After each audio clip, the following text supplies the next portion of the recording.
Mr. Pence would take his seat.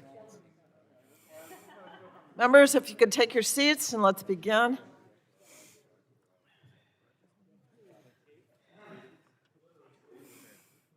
Okay. To give our digital team some notice, I am going to count down from 5 before calling the 4, 3, 2, 1. The Subcommittee on Consumer Protection and Commerce will now come to order. Today, we will be holding a hearing entitled Holding Big Tech Accountable, Legislation to Build a Safer Internet. Due to the COVID-19 pandemic, this hearing members can participate in today's hearing either in person or remotely via online conference. Meanwhile, members are participating in person must wear masks. Such members may remove their masks when they are under recognition and speaking from a microphone. Staff and press who are present in the committee room must wear a mask at all times. And for members who are participating remotely, your microphones will be set on mute for the purpose of eliminating inadvertent background noise. Members participating remotely will need to you'll need to unmute your microphones each time that you wish to speak. Please note that once you are unmuted, anything that you may say will be available in WebEx, and it could be heard over the loudspeaker, and also in the committee room, and subject to being heard by the live streaming and C-SPAN. Since members are participating from different locations, the way we're going to order the members will be by seniority within the subcommittee.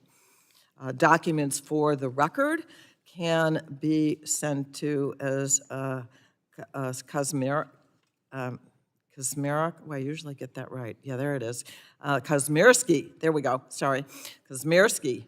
At the email address that we have provided to the staff, and all documents will be entered into the record at the conclusion of the meeting. We'll begin at this point with opening statements of 5 minutes by the members, and the chair now recognizes herself for 5 minutes. Bottom line, the internet is not living up to its promises. At its birth in the previous century, the internet promised more social connection, new communities and experiences, and more economic opportunity. But these benefits have come with very steep consequences and costs. Today's internet is harming our children, our society, and our democracy. 5 years ago, at the age of 13, Anastasia Vlasova joined Instagram, which quickly flooded her accounts with images of perfect bodies and perfect lives. She soon was spending 3 hours a day on the app and developed an eating disorder. Despite public outcry, as recently as reported as yesterday, it confirmed that Instagram is still promoting pro-anorexia accounts to teens. Ms. Vlasova actually did eventually quit using Instagram, but millions of children and teens remain powerless against the addictive and manipulative algorithms and ads.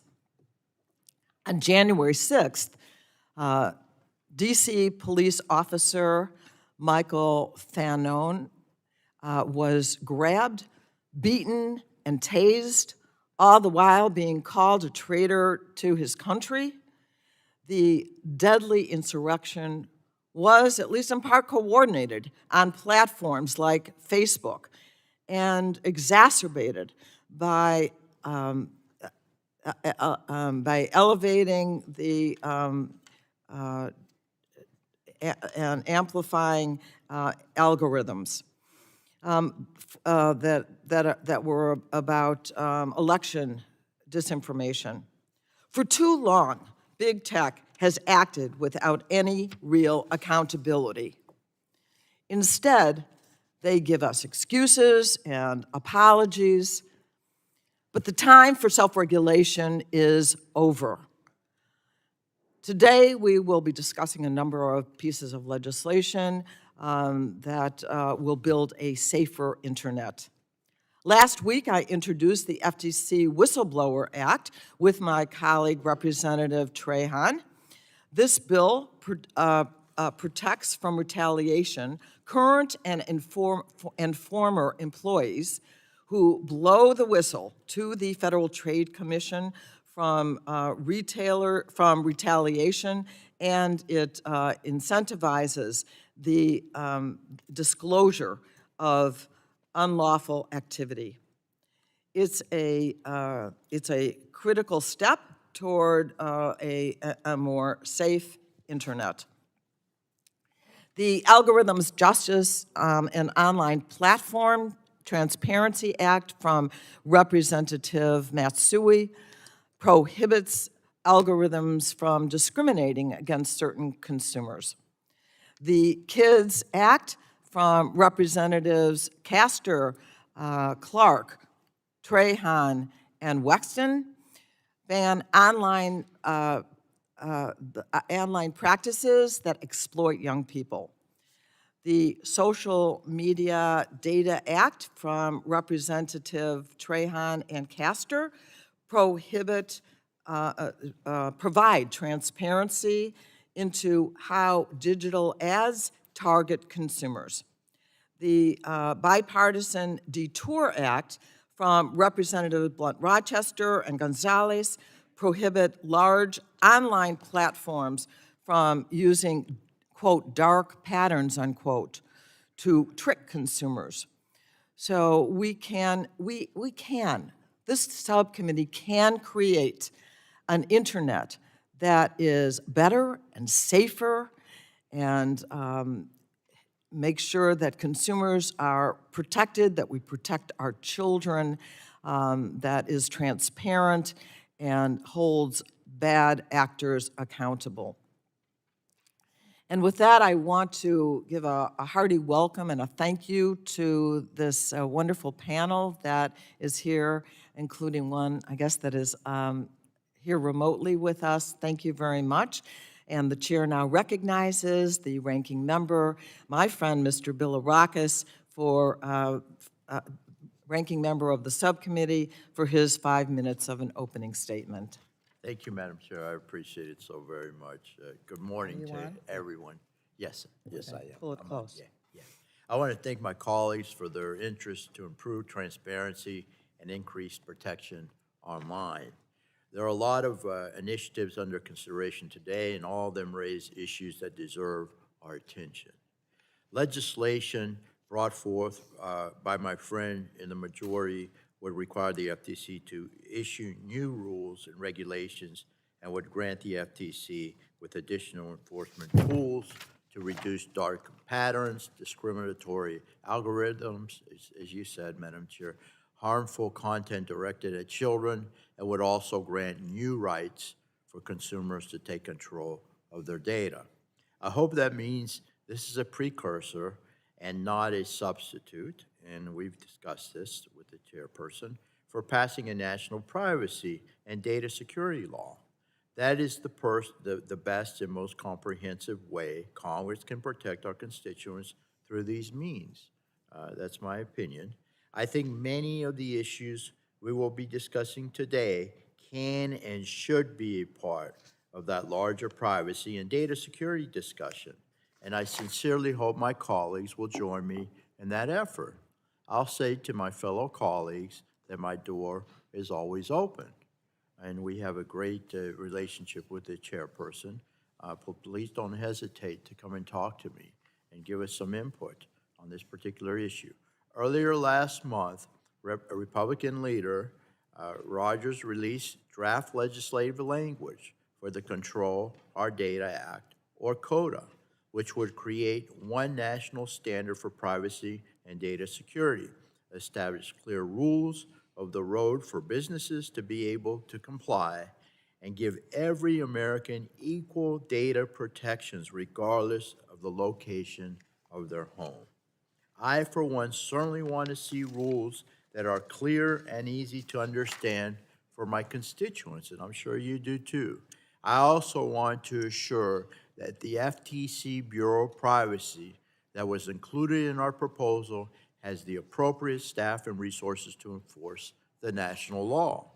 I hope the panel agrees today that there are elements of all these bills that can be incorporated in some fashion in this framework to ensure we leave behind a legacy that will benefit every American. That's the goal. We must also take seriously the threat from China.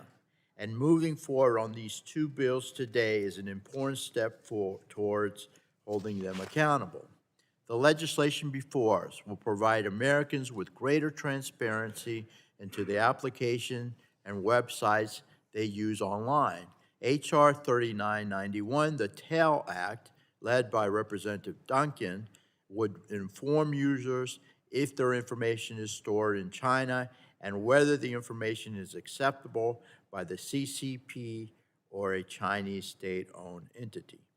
H.R. 4000, the Internet Application ID Act, led by Representative Kinzinger, would require websites and online users or distributors of mobile applications that are located in China or owned by the CCP to disclose that location or ownership to users. Both bills are very reasonable as far as I'm concerned. For those asking why we didn't invite a witness in today's hearing that has ties to China to share their views, you should know we absolutely did.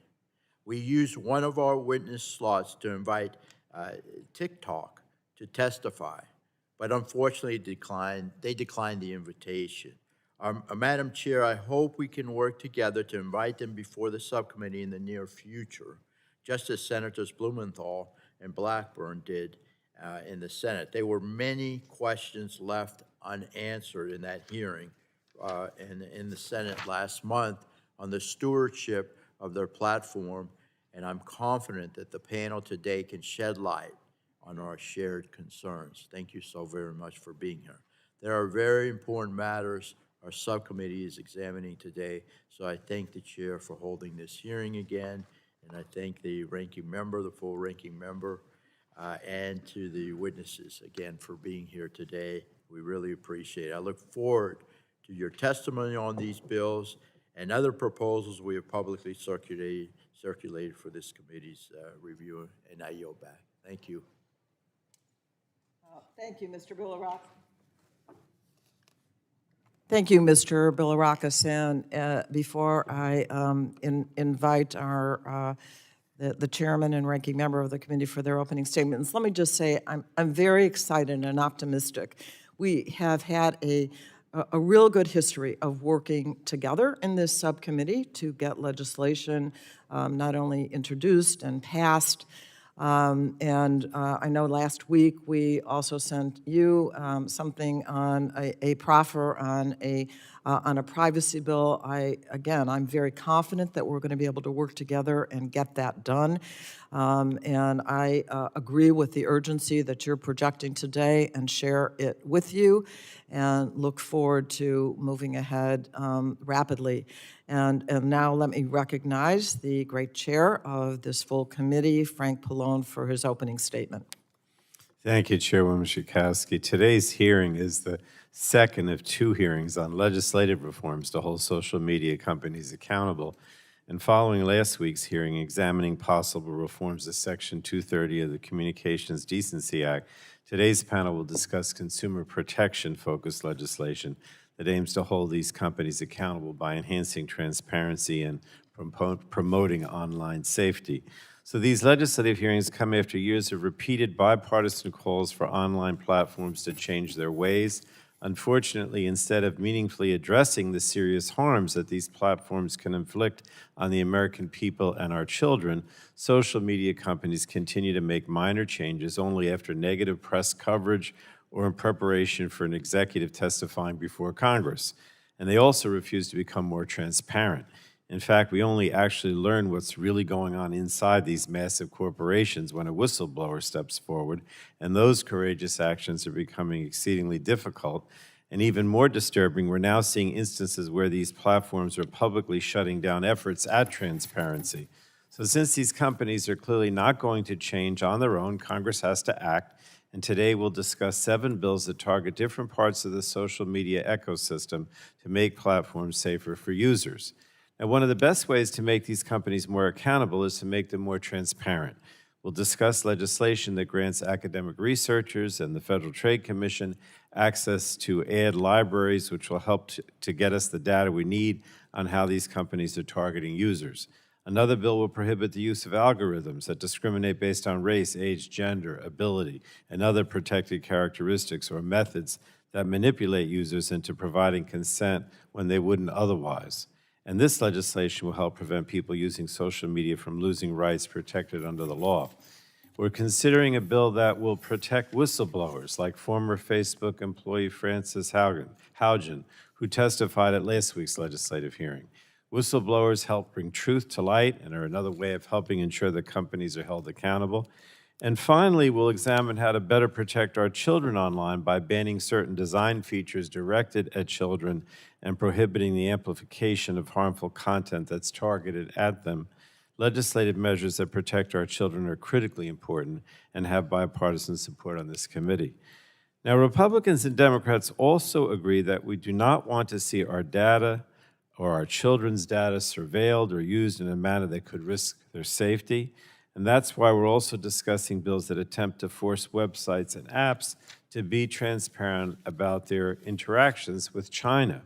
We all understand the danger the Chinese government poses to the United States economy and national security, and we must take meaningful steps to address that danger from China. After multiple hearings, letters, and discussions with stakeholders, and members of this committee have developed legislation to address the harms caused by big tech. There's no silver bullet to fix the internet. The proposals that we're discussing today are important steps to improving the online ecosystem. Another part of tech accountability is protecting people's privacy. And the chairwoman already mentioned that significantly because she's so much involved with it. But I think every member of this committee agrees that more must be done on privacy.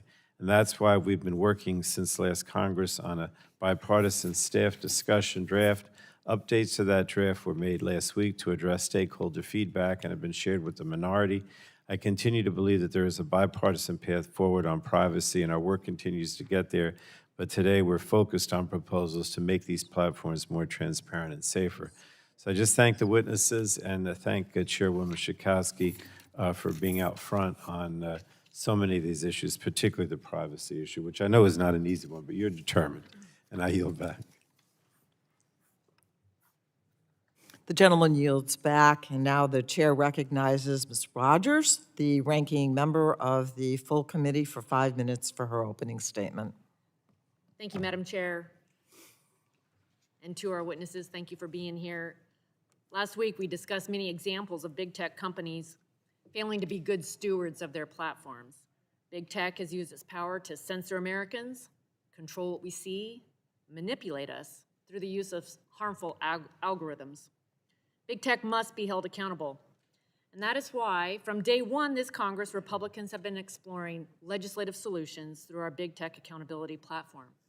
As a part of our platform, we released a number of proposals to focus on content moderation, transparency, and protecting our kids online. All issues that are relevant to today's hearing.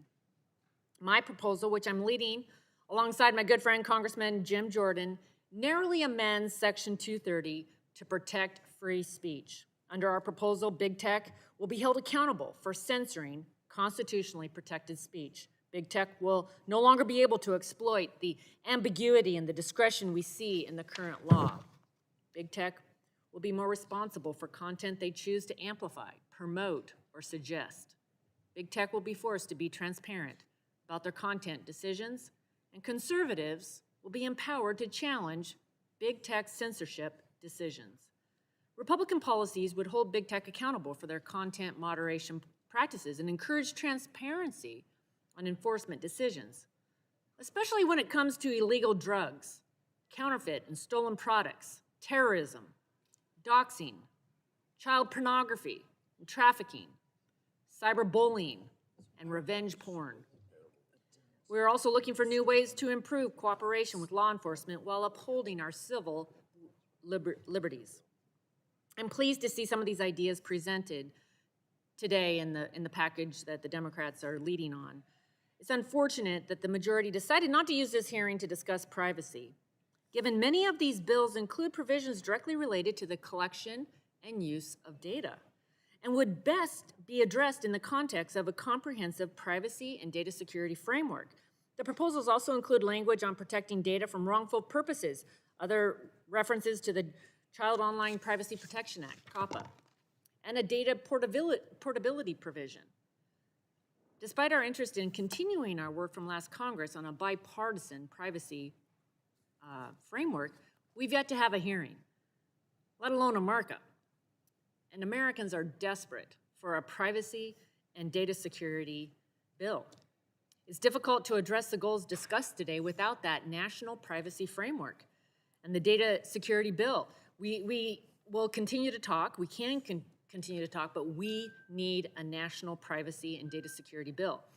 Worse yet, the Democrats' tax and spending spree, the reconciliation package before the Senate right now, includes dramatic increases for funding and authority for the Federal Trade Commission, the FTC, that never received a bipartisan consensus.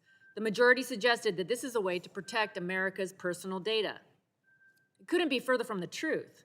It includes no privacy and data security framework to implement or enforce. These bills will add to the confusion in the marketplace by creating conflicting rules on how data is used, collected, and shared. This confusion only allows big tech to become more powerful, and it harms small businesses.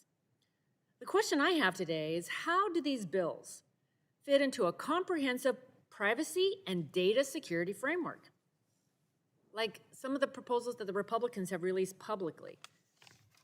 Let me also share another reason that I'm concerned, which I think we all agree on, and that's the need for a national standard because big tech's troubling relationship that's being more exposed with the Chinese Communist Party. Big tech has not been responsible with the data that they've collected or who they share it with. I'm pleased and I'm grateful that the majority included two bills, related bills, in the hearing today to help address that threat. One by Mr. Duncan and one by Mr. Kinzinger. Big tech companies like TikTok have an incredible amount of access and control over our data and information supply chain. Americans deserve to know if their personal information is safe and to what extent it is being accessed by the CCP. It is our duty to uphold American values like free speech and ensure that the United States of America continues to lead the cutting-edge technology to beat China. That starts by establishing a national privacy and data security framework and holding big tech accountable. I look forward to hearing from the witnesses today. I yield back, Madam Chair. The gentlelady yields back, and I want to remind all members of the subcommittee that pursuant to committee rules, all members' written opening statements shall be included and made part of the record. And now, I would like to introduce our witnesses for today's hearing. Jonathan Greenblatt is the CEO and National Director for the Anti-Defamation League. Natalie, let's see, I'm going to get it. Marshall is the Senior Policy and Partnership Manager at Ranking Digital Rights. Rick Lane is the CEO of Iggy Ventures. Josh Golan is the Executive Director of Fair Play.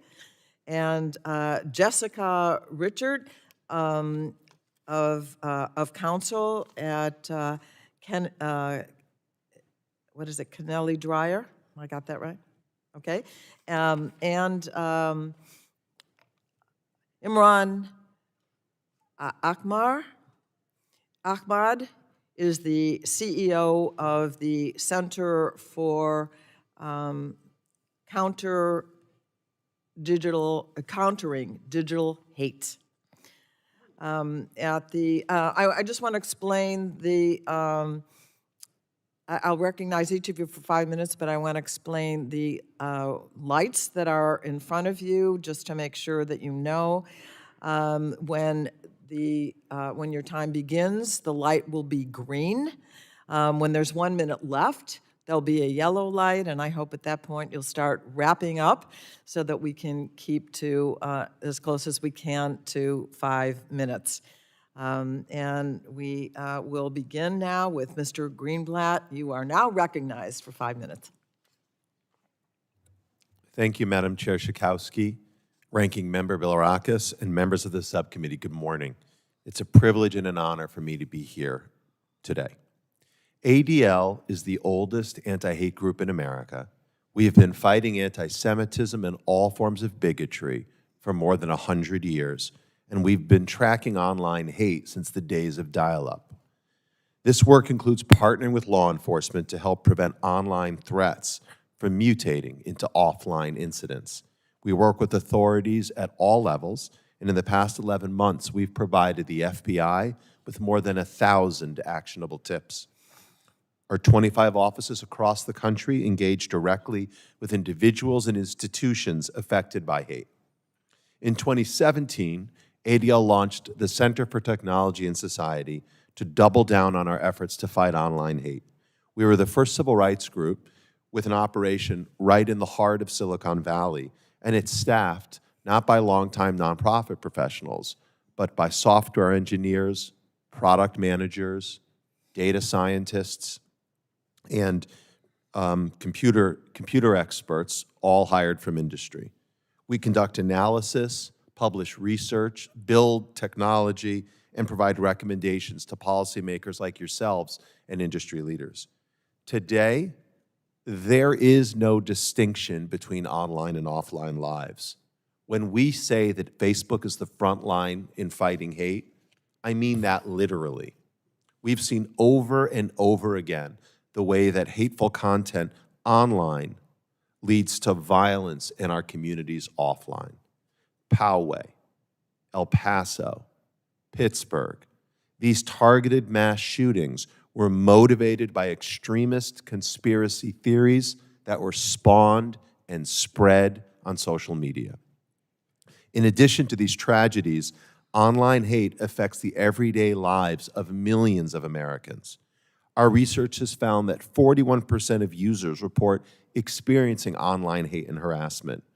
According to ADL's most recent analysis, 75% of those harassed report that it happened to them on Facebook.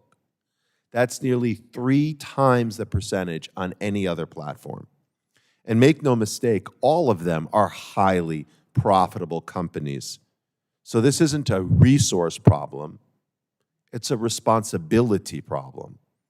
Just today, ADL released new research demonstrating how easy it is to find white supremacist, accelerationist content on Instagram, less than 24 hours after the CEO sat at another table just like this and said they were cleaning up their mess. But these platforms lack and neglect safety because, first and foremost, they're exempt from liability due to the loophole of Section 230.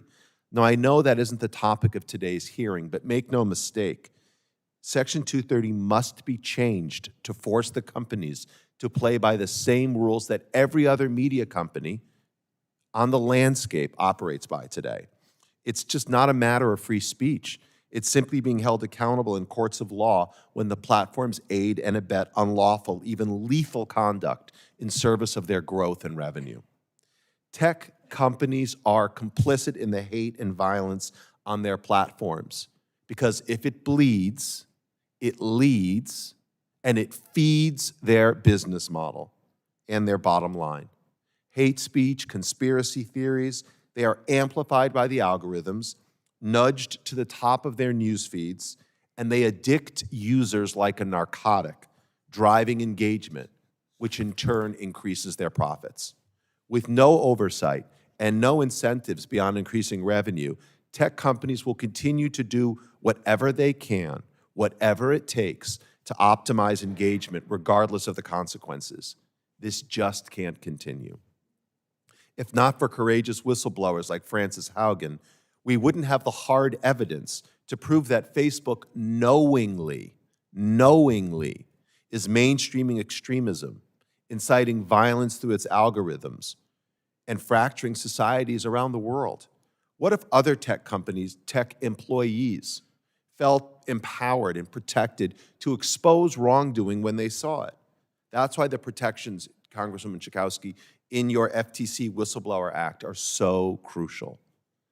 If platforms have no meaningful motivation to fix the harmful algorithms that amplify hate, they won't do it. That's why the Algorithmic Justice and Online Transparency Act that would protect consumers from harmful and discriminatory AI systems are really long overdue. So we applaud that legislation as well. Finally, to stay ahead of the curve, we've got to prioritize research. In August, ADL Belfer Fellow and NYU professor Laura Edelson was deplatformed on Facebook hours after the company realized that she and her team were studying the role that Facebook may have played in leading up to the January 6th insurrection. Platforms should not be able to thwart important third-party research at their whim. Bills like the Social Media Data Act would ensure that academics can study platforms to better inform the public.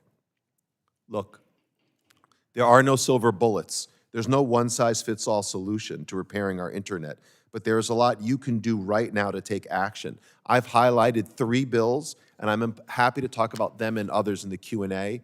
But members of the committee, let me conclude by urging you to remember that what happens online has a real impact on our lives. The status quo directly threatens our kids, our communities, and our country. Now is the time for you to legislate and act. Thank you, and I look forward to your questions. I thank the gentleman, and now we have remotely with us today Dr. Marshall, and you are recognized now for 5 minutes. Thank you, Congresswoman. Good morning, and thank you to all of you for inviting me to testify today. I'm Natalie Marichal, Senior Policy and Partnerships Manager at Ranking Digital Rights. As Congress crafts legislation to hold big tech accountable for its negative impacts on society, I urge you to focus on upstream structural reforms by regulating online advertising, mandating transparency and research access to data, and encouraging the Securities and Exchange Commission to use its existing regulatory authority to do what its shareholders are unable to. Get big tech to comply with the same laws as all other public companies and to improve their corporate governance. The tenor and substance of congressional hearings on the tech industry has come a long way in the past few years, thanks to a growing recognition that the harms users experience through social media platforms are connected to business models centered on maximizing revenue from targeted advertising. This business model incentivizes rapid growth, anti-competitive behavior, like predatory acquisitions of would-be competitors and vertical integration across the ad tech value chain, mass commercial surveillance and data collection without our knowledge or consent, reliance on automation to perform tasks that actually require human nuance and contextual judgment to be done correctly, and consolidation of corporate power that thwarts any internal attempt at reform. The company now known as Meta is the most brazen example of these dynamics, but the basic point that how a company makes money plays a determinant role in its products and its behavior is true across the tech sector and beyond. A business model that relies on the violation of rights will necessarily lead to products that create and amplify harms. So what should Congress do about it? First, regulate the online advertising industry. Transpose the basic principles that govern offline advertising to the online world and pursue antitrust enforcement in the ad tech sector. These measures will directly address consumer and civil rights harms related to privacy, discrimination, and fraud in online advertising. They will also shift the incentive structures that contribute to product design and corporate decisions that harm consumers and destabilize democracies around the world. Further, increased competition in the ad tech market will undercut the Alphabet and Meta duopoly and enable greater accountability for these two mega corporations that often behave as though they are above the law. Second, create the conditions for evidence-based policymaking by mandating specific types of transparency for information that can safely be made public, and by creating mechanisms for qualified, trustworthy, industry-independent researchers to verify companies' claims about users' experiences and expand knowledge and understanding about how these platforms impact societies and democracy around the world. The RDR methodology and the Santa Clara principles on transparency and accountability and content moderation both provide granular recommendations for the data that companies should disclose publicly. And third, Congress should encourage the SEC to use its authority to do what shareholders have been trying to do and have been unable to do for reasons I will explain. Get big tech to comply with the same laws as all other publicly traded companies.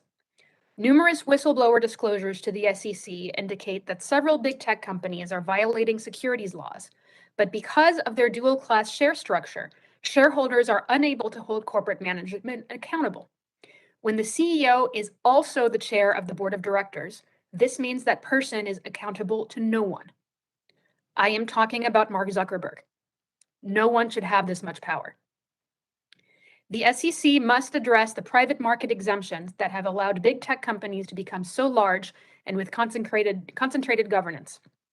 Because Meta was able to obtain significant private market funding before going public, the company was able to impose this dual-class share structure and a governance structure that allows Mark Zuckerberg to unilaterally make decisions that impact billions of people without any accountability. This loophole must be closed so that shareholder democracy of the future Facebooks can take hold. To address the excesses of today's big tech firms, the SEC should issue an enforcement policy declaring that it will not grant bad actor waivers to, and will seek increased enforcement penalties for, companies with Class B shares or those in which a single person serves as CEO and chair of the company's board of directors. The bills under consideration today all seek to shine a light on big tech's secretive business practices and hold them accountable when they harm their users, their competitors, or society more broadly, whether through deliberate action or through their failure to proactively identify and mitigate potential harms ahead of time. The Republican Big Tech Accountability Platform also contains many provisions that Ranking Digital Rights has long called for: transparency into how big tech develops its content policies, and regular periodic disclosures about content policy enforcement, including the types of content taken down and why, and clearly understood appeals processes. Big tech accountability is not a partisan issue. Americans may disagree about how social media companies should govern content on their platforms, but there is strong bipartisan agreement that big tech is not above the law, and that whatever companies do, they should be transparent about it, and they should be accountable to their users, their shareholders, and the American people. Legislation should start there. Thank you again for the opportunity to testify today, and I look forward to your questions. Thank you so much. And now, let me recognize Mr. Lane. You are recognized for 5 minutes. Chair Schakowsky, Ranking Member Bilirakis, Chairman Pallone, Ranking Member McMorris-Rogers, and members of the subcommittee. Thank you for inviting me to testify. My name is Rick Lane, and I am the CEO of a strategic advisory firm, Iggy Ventures. I also volunteer my time to help child safety organizations combat sex trafficking and other online threats to children. Over the past 30 years, I had the opportunity to work on almost every major piece of technology-related consumer protection, privacy, and cybersecurity legislation that has moved through Congress. I testify today in my personal capacity. Building a more safe, secure, and sustainable internet will require Congress to focus on 4 main issues. 1, reforming Section 230. 2, creating more transparency in the way internet platforms operate while protecting internet users' privacy. 3, restoring access to the WHOIS data. And 4, updating the Child Online Privacy Protection Act. These issues do not necessarily need to be addressed in a single comprehensive piece of legislation, but they should be discussed in a comprehensive fashion. All the pieces must fit together. I recognize that Section 230 reform is the province of another subcommittee and was the focus of last week's hearing. I would be remiss, however, if I didn't take this opportunity to make a few observations on the topic. I believe we need to restore to platforms the ordinary duty of care that would apply but for courts' current and overbroad application of Section 230. Social media companies are rife with offers to sell illegal drugs, yet the former CEO of TikTok stated at a 2020 technology event that he had never been told of illicit drug transactions on the platform and doubted their very existence. That was a surprising statement since others knew, including the drug dealers that were using TikTok's platform. TikTok could also increase the threat of espionage and cyber attacks in light of the influence the Chinese government has over both it and ByteDance, the Chinese company that owns TikTok. Indeed, we are confronted with a social networking site that is A, susceptible to manipulation by a communist regime with a record of human rights abuses, B, growing more rapidly than any US competitor, and C, collecting massive amounts of data on our youngest and most easily influenced demographic in an arms race to develop more sophisticated artificial intelligence. It's for these reasons that both H.R. 3991, telling everyone the location of data leaving the US Act, introduced by Rep. Duncan, and H.R. 4000, the Internet Application ID Act, introduced by Rep. Kinzinger, are so important. These 2 bills together will provide the American people with the information they need to know exactly where these types of companies are headquartered, where their data is being stored, and to fully understand the risks they and their children are taking when using these apps that can be used to undermine our democracy. Another transparency issue that Congress needs to address is access to accurate WHOIS domain name registration, which contains basic contact details for holders of internet domains and is fundamental to protecting consumer privacy, promoting lawful commerce, ensuring public safety, and protecting our national security.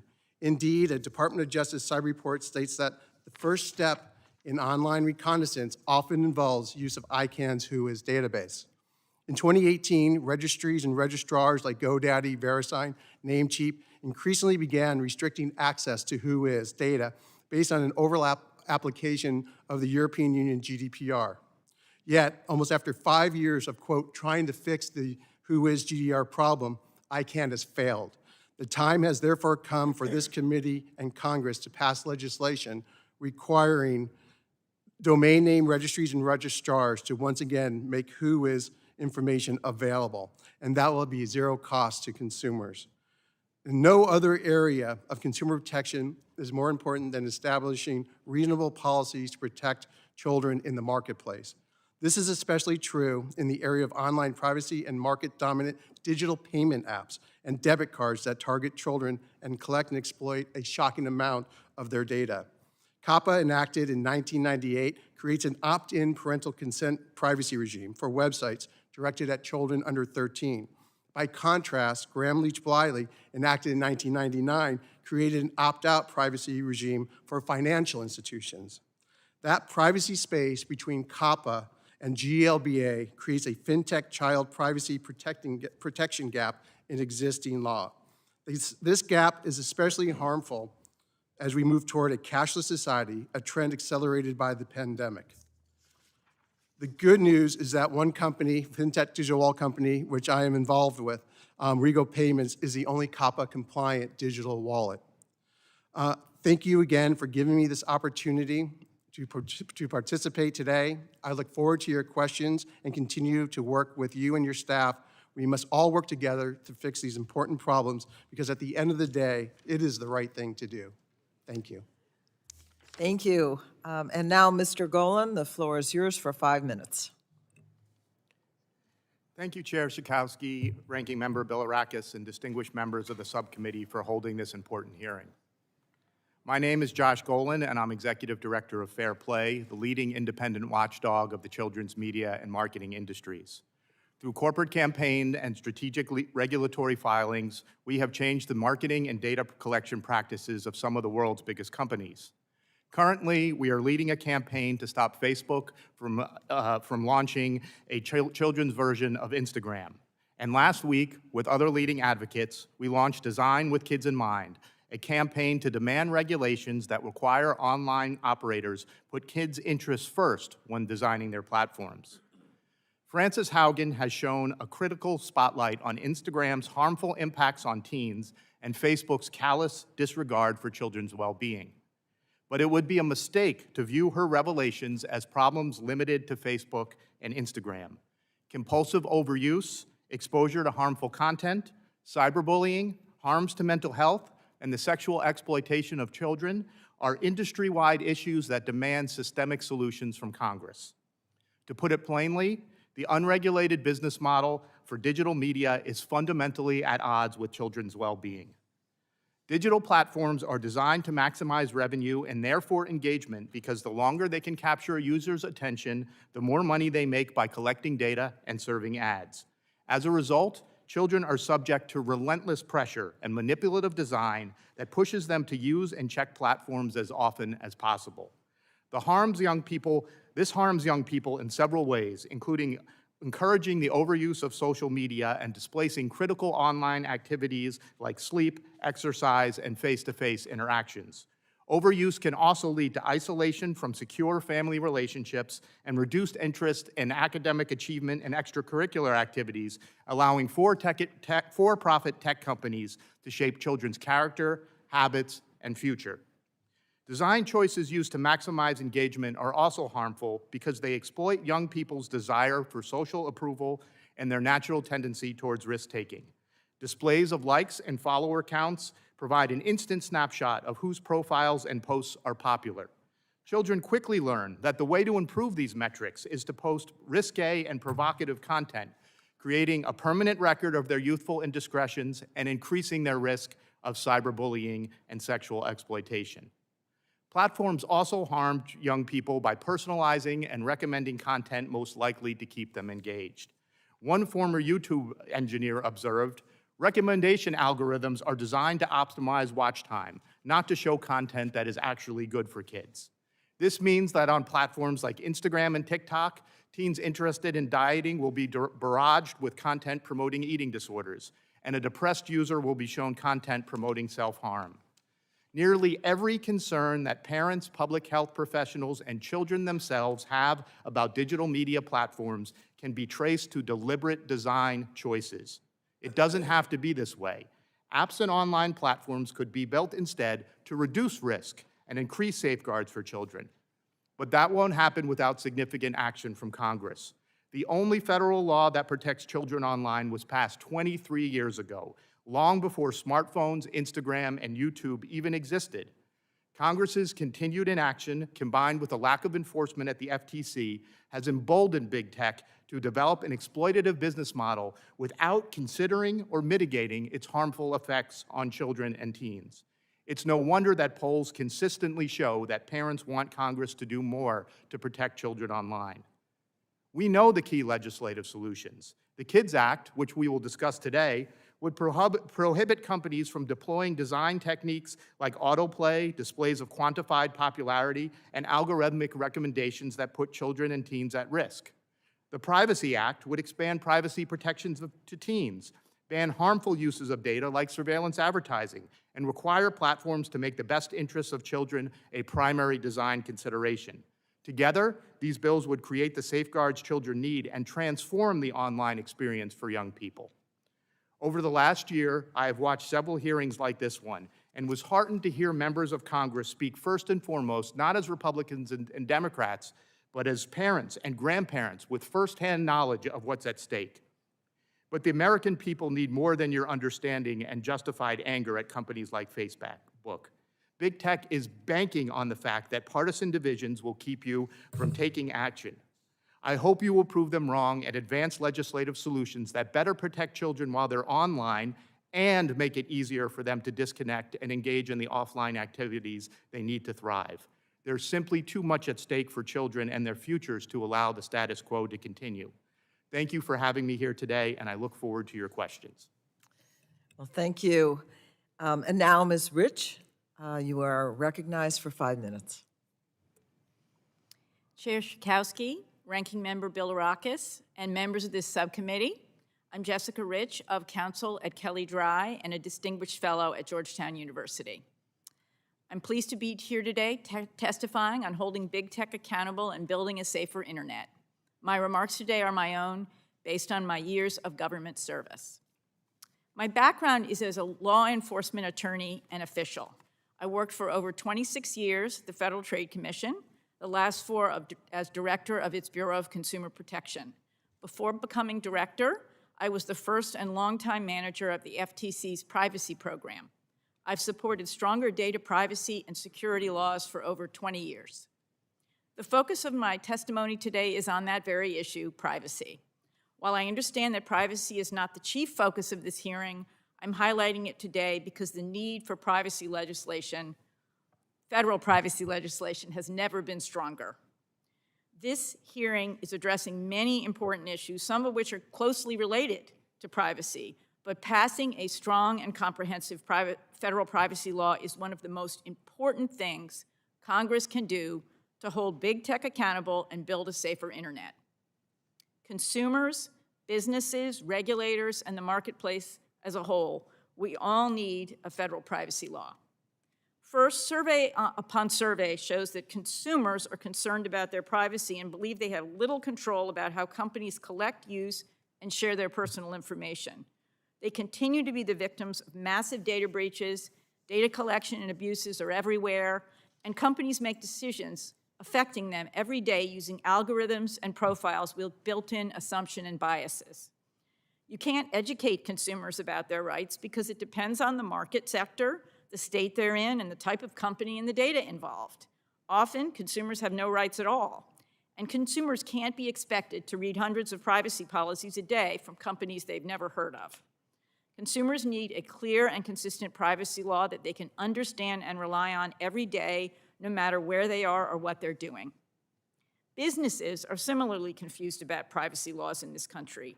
At the federal level, we have the FTC Act, as well as dozens of sector-specific laws like COPPA, HIPAA, and the Fair Credit Reporting Act. We also now have 3 comprehensive state laws, with more on the way. Honest companies spend enormous time and money to navigate all these laws, while the unscrupulous exploit the gaps and the loopholes. Meanwhile, large companies have benefited, that includes the platforms, because they can afford the cost of compliance, and because many existing laws favor large entities that can keep their operations in-house and not share data with third parties. In sum, businesses, too, need a clear and consistent federal privacy law to help them navigate a difficult regulatory environment and create a more level playing field. But there's more. For over 20 years, the FTC, my former agency, has overseen privacy using a law that's just not up to the task, the FTC Act. While the FTC has accomplished a lot, this law does not establish clear standards for everyone to follow before problems occur, and there are big gaps in its protections, creating uncertainty for the marketplace. Many in Congress, on both sides of the aisle, have criticized the FTC for these problems. Too strong, too weak, too much, too little. But with respect, it's Congress that needs to fix the problems by passing a law with clear standards for the FTC and the public. Finally, we now, all of us, understand that concerns surrounding the use of personal data reach well beyond traditional notions of privacy to issues like discrimination, algorithmic fairness, accountability, whistleblower protections, dark patterns, protecting our kids' data portability, and even, with respect to data security, our critical infrastructure. A privacy law could address many of these issues, at least in part, achieving far more than could be achieved by adding yet more sectoral requirements to the confusing mix of laws we now have in the United States. Thank you so much for inviting me here today. I stand ready to assist the subcommittee and its members and staff with ongoing work related to consumer protection and privacy. Thank you very much. And last but certainly not least, Mr. Ahmed, you are recognized now for 5 minutes. Chairs Tchaikovsky and Pallone, ranking members Bilirakis and McMorris, Rogers, members of the committee, thank you for this opportunity to appear before you today. The Center for Countering Digital Hate, CCDH, is a non-profit researching the dynamics of misinformation and hate on social media, how it undermines democracy, the rule of law, child safety, and our ability to deal with life-threatening crises such as COVID. So why is this happening? Why are we here? The ugly truth is, social media companies discovered prioritizing hate, misinformation, conflict, and anger is highly profitable. It keeps users addicted so they can serve them ads. CCDH's research has documented bad actors causing harm, but also bad platforms encouraging, amplifying, and profiting from that harm. The platforms have managed to successfully stop any credible action by deploying a well-worn playbook. 1, initially, deny there's a problem. 2, admit there's a problem, but deflect responsibility.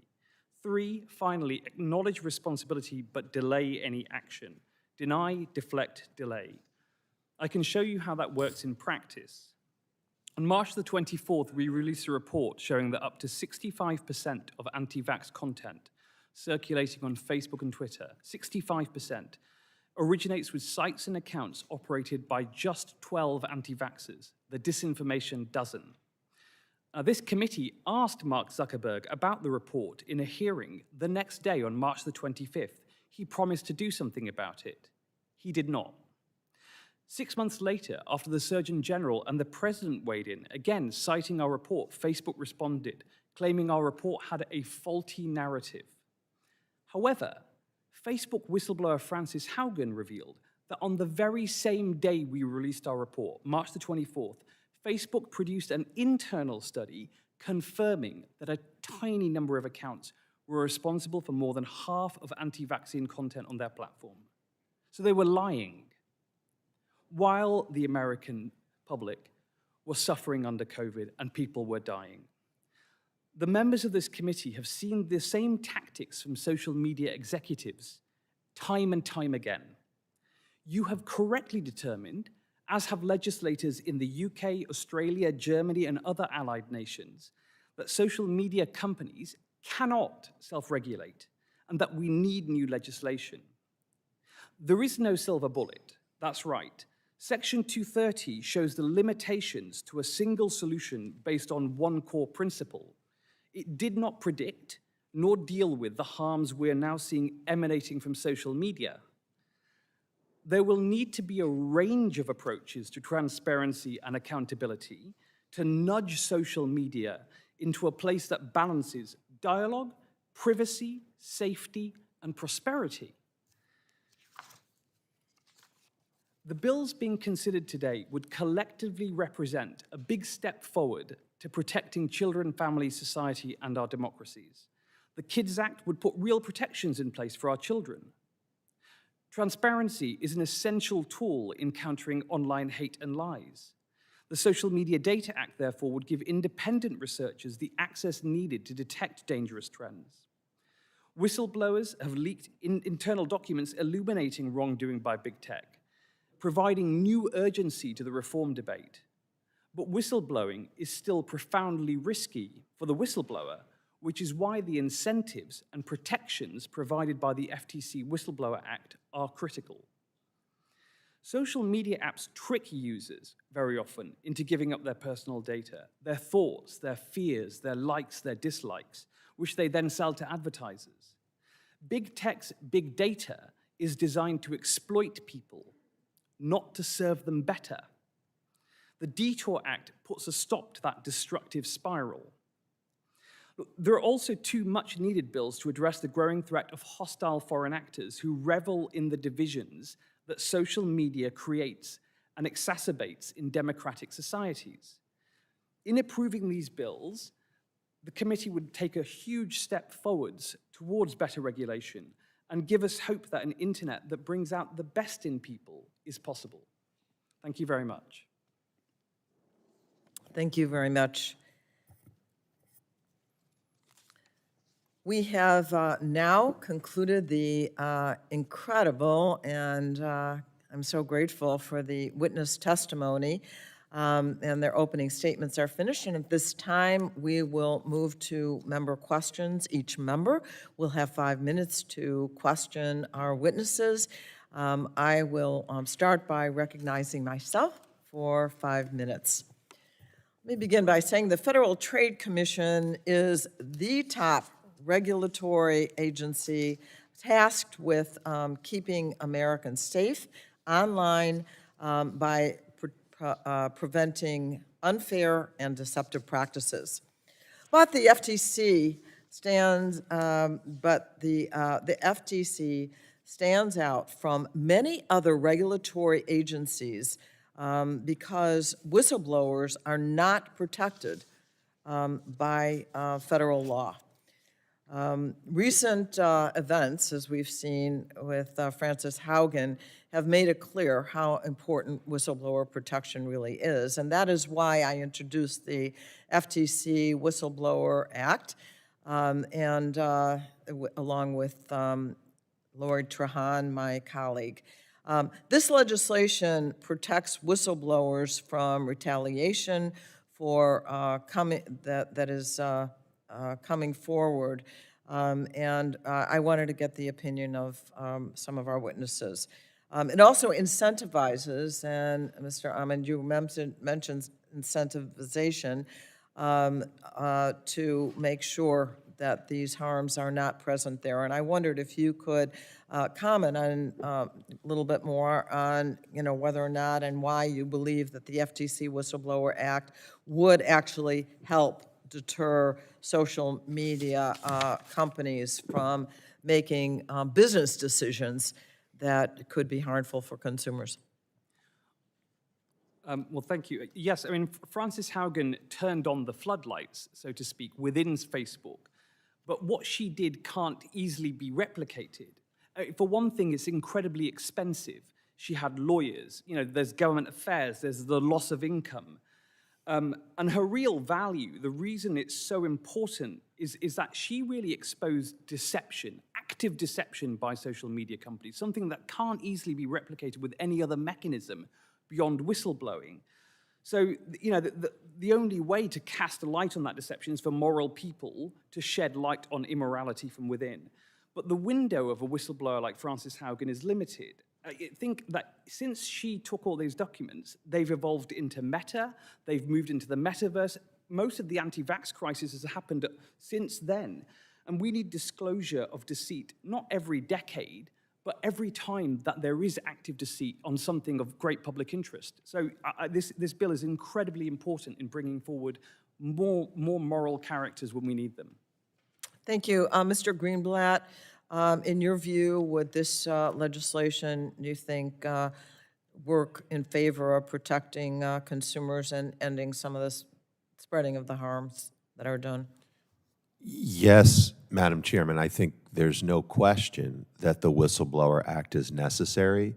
I mean, to build upon what Mr. Ahmed just said, what we know is, I've had direct conversations with Mark Zuckerberg and other Facebook executives, and they have lied to my face, they have lied to you, they have lied to their advertisers, they have lied to the public. But let's be clear, Silicon Valley is a cliquey place. It is not easy. And so we need to give these people the protections that they need so they don't risk being in violation of their NDAs. They don't risk future opportunities for employment. But I think, again, if we're playing the long game here, we need to realize the moral leadership and the courage displayed by people like, again, Frances Haugen. But think about it. We learned because of her bravery that Facebook is only tackling 3 to 5% of the hate speech on their platform, despite their protestations. We learned that their AI gets less than, wait for it, 1% of the incitements to violence on their platform. The reason why this has prevailed for so long is they are exempt from liability and lack the incentive. So, Madam Chairman, unless we have the means to protect the people who have access to this information, it's clear the companies will not volunteer it to us. So I think it's vital that your act, the FTC Whistleblower Act, is passed. Thank you. I wanted to ask Dr. Marichal how this legislation would actually help regulators and law enforcement to better understand the economic incentive behind decisions by internet platforms and the ones that they make. I agree wholeheartedly with the points that that my esteemed colleagues on the panel have made. I think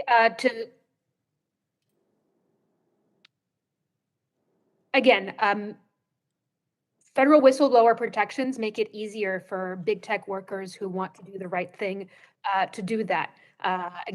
Ms. Haugen benefited from the SEC whistleblower statute, which is why so many of her disclosures directly relate to matters within the SEC's jurisdiction. I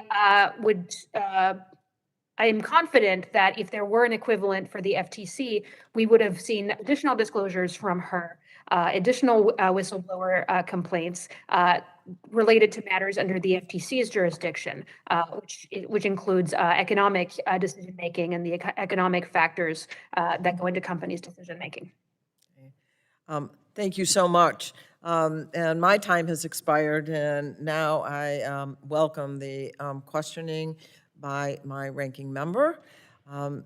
Bilirakis, 5 minutes. Thank you, Madam Chair. I appreciate it very much, and I want to thank all of you for your testimony today. Very informative. There are reasonable proposals on and off the bills. Again, off the list of bills being considered today and in the future. However, I'm concerned by the unintended consequences that will arise if Congress decided to legislate. In other words, decides to legislate on privacy and data security in multiple bills without establishing a comprehensive framework. Ms. Rich, question for you. Can you elaborate on any potential consequences that businesses and our constituents may face as a result of enacting several individual one-off bills on privacy as opposed to one comprehensive bill? I know you touched on it. If you could elaborate, I'd really appreciate it very much. Right now, it's a highly confusing environment for both businesses and consumers. There's so many sectoral laws that pertain to privacy, to technology, to many related issues, and no one really knows what the rules are. So one of the chief benefits of enacting a comprehensive privacy law, which could include many of the issues we've talked about today, is to bring it all together. Even if certain laws, it's not going to repeal all the sectoral laws. It's not going to roll back, everything that people are dealing with now. But it could bring it together and create a comprehensive enforcement scheme. And so that's one of the reasons, getting rid of that confusion, bringing greater clarity to the marketplace, that it's so vital that that we pass that kind of law. Thank you so much. Next question, it ultimately will be for Mr. Lane, but I do have some comments first. In addition to privacy and data security, one central theme to today's conversation is a big tech accountability platform that particular act is sponsored by Leader Rogers, and we released it earlier this year. One issue that is very near to my constituents is the growing rise of illegal activity, like the scale of deadly fentanyl products that are plaguing social media platforms. In fact, I was able to question the DEA about this issue just last week, and I'm holding a roundtable in my particular district in Florida, the 12th Congressional District of Florida in the Tampa Bay area, to discuss the fentanyl crisis with local leaders and law enforcement. We're doing that on Monday at noon. To curb the tide of this activity, I also authored draft legislation that would direct the GAO to conduct a study on how online platforms can better work with law enforcement to address illegal content and crimes on their platforms. So the question is for Mr. Lane. What do you believe, Mr. Lane, is important for us to consider as part of this particular discussion? Well, as you know, I've been working with families who have had children die from fentanyl poisoning, and it's a very sad situation that we're facing. I do believe that working with the FDA and others are taking some important steps. There's a lot of groups out there that are focusing on this. But two things that have to occur. One, I know the groups have asked expressly to have an open and accessible and accurate WHOIS database, because that's how they're finding websites that are engaged in selling these drugs. And right now, it's dark, and the FDA itself has asked for an open, accessible, and accurate WHOIS database. So that's a very important step in moving forward. The other important step is that everyone talks about how these social network sites are rabbit holes. Rabbit holes were in 1996 when you had bulletin board services and you had to find the rabbit hole. These social networking sites are more like black holes. They have a gravitational force of sucking people in to the darkness, and it's very hard for them to see the light again. And those are the issues that we have to address. What are the algorithms? How are these black hole social networking sites that are sucking these young people in and exposing them to drugs that maybe they would never had access to? And how do we stop that? Thank you very much. I appreciate it, and I want to discuss that even further with you, but appreciate your response. One last question. During the Senate Commerce Committee nomination of Gigi Son and Alan Davidson, both nominees discussed the harms that are occurring regarding the misuse of consumer personal information and ultimately expressed support for passing a comprehensive privacy bill. I think this highlights how important it is for Congress to pass a national law on privacy and data security. To the entire panel, a yes or no answer would be fine. Would you support this committee passing a comprehensive national privacy and data security bill that sets one national standard, provides new rights to consumers, and sets clear guidelines for business to comply? Again, a yes or no. Ms. Rich, please. I know what your answer is going to be. Yes. Yes. Mr. Garland, please. Yes. Thank you. Mr. Lane, please. Yes. Thank you. Mr. Marshall, Dr. Marshall, excuse me. Yes, but it must be a strong standard, and it must come with appropriate enforcement Thank you. mechanisms. Mr. Ahmad? Yes. Okay. And Mr. Greenblatt? Yes, but I'd want more information. Thank you. Thank you so very much, and I yield back, Madam Chair. Thanks for the extra time. Absolutely. I would say yes also. Yeah, I was going to ask you, but I knew your answer as well. Yeah, absolutely. And now I recognize the chairman of the full committee for 5 minutes for questions. Mr. Pallone. Thank you, Chairman Schakowsky. As I mentioned in my opening statement that we've held several hearings in the committee examining the real harm some social media companies have caused, and obviously we're here today to discuss meaningful solutions. But I wanted to start out with Mr. Greenblatt. The Anti-Defamation League has done important work showing the role social media companies play in amplifying racist, extreme, and divisive content. And you've also shown how those actions disproportionately affect marginalized communities. So can you talk about the real harms you've seen social media companies cause through the use of their algorithms in that respect? Sure. Thank you for the question, Mr. Chairman. Yeah, and I would say right off the bat, you know, the companies often use the smokescreen of freedom of speech to explain why this shouldn't be regulated. But the founding fathers wrote the Constitution for Americans, not algorithms, right? Products aren't people, and they don't deserve to be protected, but citizens do. And we indeed have a situation where hate crimes are on the rise in this country. You know, the FBI reported a 13% increase in 2020, and the largest total since 2001.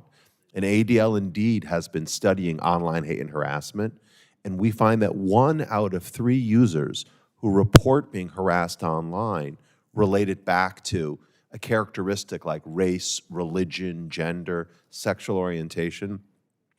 And we've seen real examples. I think about Taylor Dumpson, who's the young woman. She was the first African-American female president of the student government at American University. I think she may have testified before you a year or two ago. And she was, after she was elected president, she was mercilessly attacked with a campaign that was conducted all online. It originated on a disgusting blog, neo-Nazi blog, and it was perpetrated through Facebook and other platforms. And it started with the hate online, Mr. Chairman, and then you had nooses being placed all over campus. ADL worked very closely with Ms. Dumpson, and she's in a much better place today. I think about a woman named Tanya Gersh, a Jewish woman from Whitefish, Montana, who had the misfortune of being from the same town that Richard Spencer, the notorious leader of the alt-right, was from. And when Miss Gersh was identified and then doxxed by the alt-right and neo-Nazis, she indeed as well was so mercilessly attacked, her and her family. They had to not only change all of their information, like their phone numbers, they had to move to a different home, they had to get 24/7 protection. Literally, again, death threats happened offline because of what started online. So algorithms, we need much more transparency around them to ensure that they don't discriminate against marginalized communities. We need to realize that, as we were saying earlier, Facebook's AI, their vaunted machine learning, literally misses 95 to 97% of the hate speech. You know, I used to be an executive at Starbucks, Mr. Pallone. I didn't get to say to my customers, well, 3 to 5% of our coffees don't have poison, so we think they're pretty good. You have to have a success rate of 100%, and I don't think it's too much to ask of literally one of the most well-capitalized and profitable companies in America to ensure that their products simply work and don't harm their customers or the public. Thank you. I wanted to ask you another question, though, about transparency, because in the case of holding big tech accountable, increased transparency, I think, would go a long way to making it a safer place. So how would the bills before us today bring greater transparency and with it greater accountability to the big tech platforms, if you will? Well, first and foremost, making the companies simply share their data about how the algorithms perform for the benefit of researchers and watchdogs. Think about it. These are public companies who have the privilege of getting resources from the public, right? Selling shares, but they don't disclose their information. Forget the risk to the companies. It's a risk to the general public. The right analogy here is really big tobacco or big oil. We learned later that big tobacco knew the damage that their products were doing to their consumers, but suppressed the research. And we didn't have insight until it became revealed. And we learned that big oil knew the damage that fossil fuels were doing to the environment, but they denied it and lied until it was revealed. Well, now we know the damage that big tech is doing to our children and to our communities. So asking them to simply be transparent, to simply make the information available. The last thing I'll just say to keep in mind is, what is the information we're asking for? It's user data. You know, there's an expression, if the product is free, you're the product. The information that we want is information about us. That shouldn't be too much to ask. Thank you. Thank you, Madam Chair. Mr. Latta, you are recognized for 5 minutes. Well, I thank the chair, my good friend, for yielding, and thanks for the hearing today. Very, very informational, and I want to thank our witnesses for all being with us today. Ms. Rich, if I could start my questions with you. My good friend, the ranking member of the subcommittee, was getting into some privacy questions. And that's one of the issues that, that's being struggled with today, because, in looking at the testimony that you submitted, you say for consumers survey, upon survey shows that consumers are concerned and confused about their privacy. Then it says consumers need a clear and consistent privacy law. Businesses, they're confused. Then we look at the enforcers, and which is kind of also interesting because the lack of a clear privacy standards has undermined the FTC too. And you state that, among other things, that the law does not establish clear standards for everyone to follow before problems occur. And what are some of these, because it says it's largely reactive. So what's out there, what's the FTC's been doing, even though they're trying to do what they're supposed to be doing in enforcement, but what are some of the standards that they need to have right now to go forward and be clear for the public? Well, some of the basic building blocks that we see in every privacy law aren't required by the FTC Act. Basic transparency, choices, accountability. There isn't a data security law that applies across the country. So, you may not want this in a law, but access, correction, deletion, all of those types of rights that you see in law after law, anti-discrimination provisions, all of that, the FTC has to examine a specific company and decide after the fact, using its authority to police unfair or deceptive practices, whether a practice was unfair or deceptive. But there aren't clear requirements. All those elements aren't clearly required in any nationwide law that applies across different situations. And so, as I think I said in my testimony, the FTC's been able to do a lot with its authority under the FTC Act, but it would be so much better for the public, for consumers, for businesses, for everybody, for the marketplace, to have rules that everyone knows what they are, and they know what the consequences are if they violate them. Well, thank you very much. Mr. Lane, I'm very glad we're holding today's hearing today where we can consider legislative proposals like the big tech discussion draft that I authored that would require companies to disclose their content enforcement decisions. This is intended to cover illegal activity and harms that are happening online, such as fraud, illegal drug sales, and human trafficking. I think complementary to this goal is the ability to have access to accurate WHOIS data. This would go a long way in helping to solve these problems. As you mentioned in your testimony, WHOIS information can play a vital role in combating fraud and facilitating better cybersecurity. In 2020, I sent letters to several executive branch agencies to ask them about the importance of WHOIS in conducting their investigative and prosecutorial obligations. In responses from the FDA, FTC, and DHS, they emphasize the importance of this information in identifying bad actors and connecting criminal networks and protecting consumers about our cyber assets. Would restored access to WHOIS complement my discussion draft to make the internet safer? Yes, absolutely. First of all, I want to thank you, Mr. Ladd, and your staff for taking a leading role in the WHOIS issue. Your letters have been critically important to show and highlight the real concerns and cybersecurity threats that our nation is facing because of a dark WHOIS, based on a decision from the European Union and GDPR, and a very broad interpretation of having it go dark. I just also want to add one thing, and it's not just me saying it. In 2021, a survey by the two leading cybersecurity working groups found that restricted access to WHOIS data impeded investigations of cyber attacks. 2/3 of the 277 respondents said their ability to detect malicious domains has decreased, and 70% indicated they can no longer address threats in a timely manner, and more than 80% reported that the time it takes to address abuse has increased, which means that cyber attacks, harms of victims last longer. The group basically said this: changes to WHOIS access following ICANN's implementation of the EU GDPR continue to significantly impede cyber applications and forensic investigation, and thus cause harm to victims of phishing, malware, and other cyber attacks.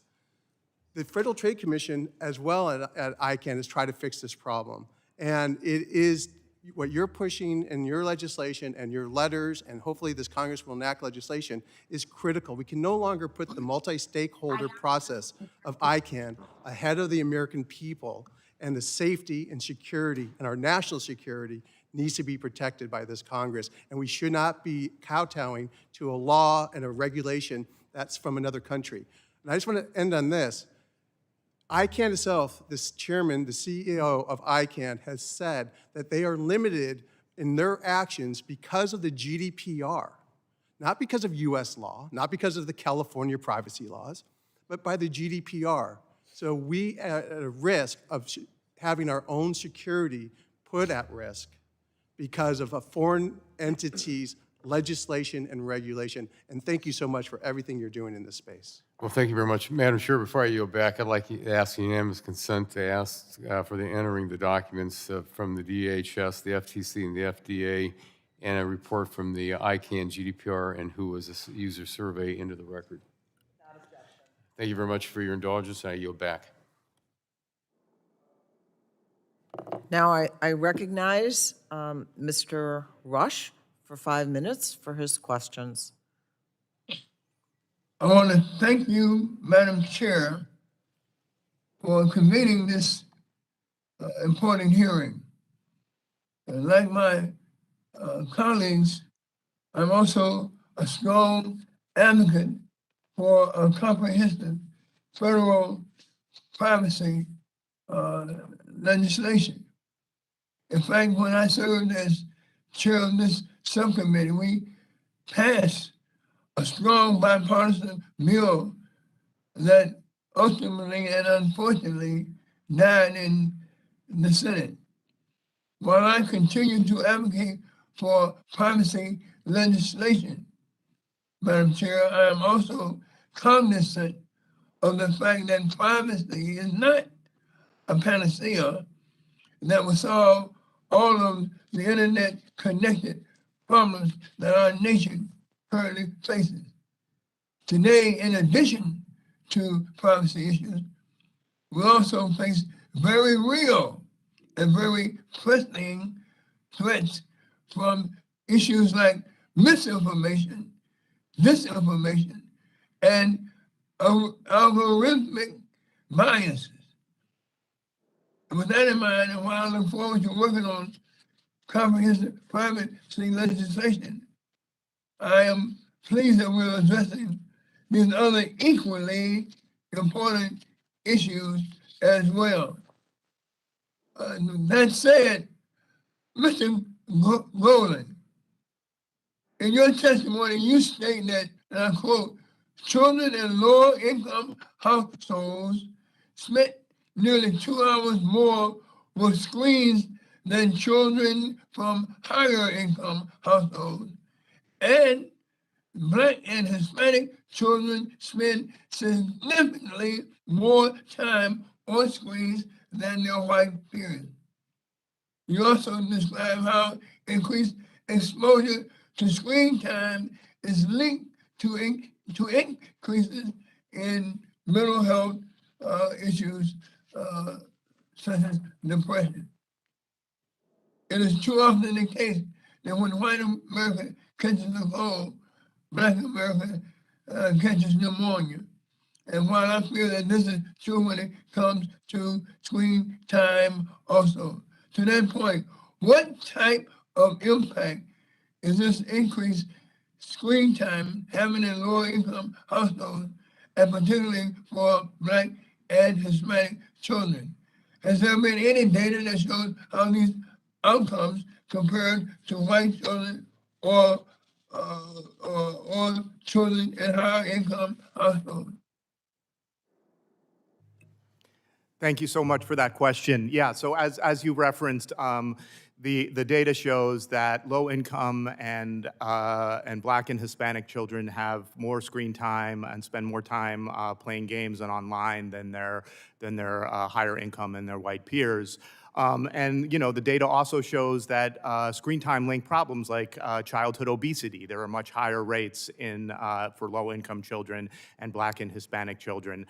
So I think that, you know, given what we know about the severity of the problems linked to excessive screen time, and that these children from these communities are having even higher rates, it is absolutely essential that we pass policies to protect them. Like all issues, you know, this affects all children, but like every issue, children from marginalized communities, children from more vulnerable communities are getting the worst of it. And so that's why it's so important that we create a new set of rules and build a better internet for children, because we need to protect the most vulnerable among us. Does this fact create problems in the public education sector? Also, is there any data that supports other ramifications of this particular phenomena?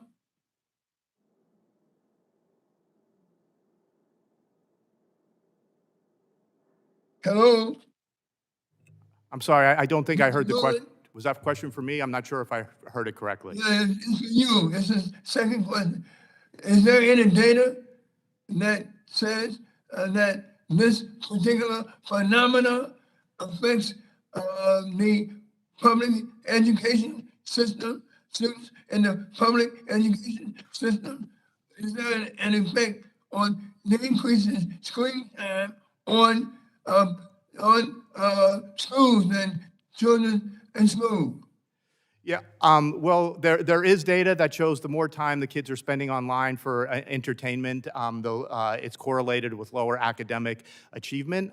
There has also been a rush to use EdTech in our schools and to see EdTech as a panacea for fixing educational inequality, when in fact what the data is showing is that the more hands-on learning that kids get, it's actually better for their academic achievement. So I think one of the things that's really worrisome is this, this idea that if schools invest heavily in EdTech platforms, that's going to fix educational inequality. And in fact, I think there's a real danger that it's going to worsen it, because what kids need is quality teachers, they need smaller class sizes, they need to interact with each other, and the more time that kids are spending on screens for their learning, it's taking away from those things. Thank you. Are you a man, Madam Chair? Thank you for your indulgence. The gentleman yields back, and now Ms. Rogers is recognized for 5 minutes. Thank you, Madam Chair. Ms. Rich, thank you for your decades of service. Your experience at the FTC was under a Democratic chair, yet I appreciate your dedication to bipartisan consensus when possible, which had been the Commission's tradition. Yesterday, Mr. Bilirakis and I sent a letter to FTC Chairwoman Khan regarding the FTC's current direction. It expresses concern with the Commission's use of zombie voting to pass rules and the recent decision to delete legitimate business activity from the FTC mission statement. Given the number of bills before us, I think it's essential that we find a realistic enforcement balance. We need to know how the Commission would manage all these competing priorities without hurting legitimate business activity. This alarming mission statement change happened while the Build Back Better Act is pending in the Senate. That legislation includes an amendment to the FTC Act, which would give the Commission broad first offense penalty authority. How expansive is this proposed authority? Is there any commercial activity or sector of the economy that it wouldn't apply to? The civil penalty provision in the Build Back Better Act, as I read it, would apply to anything covered by the FTC Act, unfair or deceptive practices under the FTC Act. So the FTC does lack jurisdiction over certain sectors of the marketplace, banks, nonprofits, certain functions of common carriers, but otherwise, as I understand the provision, if it were to pass, it would apply across wide swaths of the marketplace. Thank you. Regarding the proposed new authorities, am I correct? This only deals with civil penalties and not remedies like disgorgement or restitution. That's right, civil penalties only. During your FTC service, was the Commission able to predict how many violations would occur each year? No. That's in line with our experience. The FTC cannot predict who's going to break the law. I would note we supported and enacted such civil penalty authority targeting COVID-19 scams, and the Congressional Budget Office reported back that such revenues were insignificant over the 2021 to 2030 period. This might be a basic question, but if all companies are following the law, there's no violation of the FTC Act, and thus revenue is not generated via enforcement actions, correct? Yes, although I've never seen a situation where all companies are not violating the law. Given how broad the authority is and what we know of recent FTC changes and actions, I worry about the lack of regulatory certainty for small businesses. They, after all, are not experts like you on what protections they may have under the FTC Act. Is it fair to say that they may not have the resources or the sophistication to manage a review by the FTC of their operations?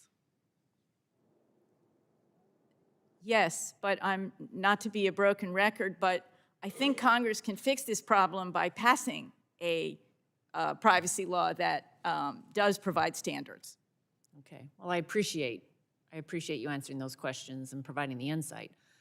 And I do thank all the witnesses for being here.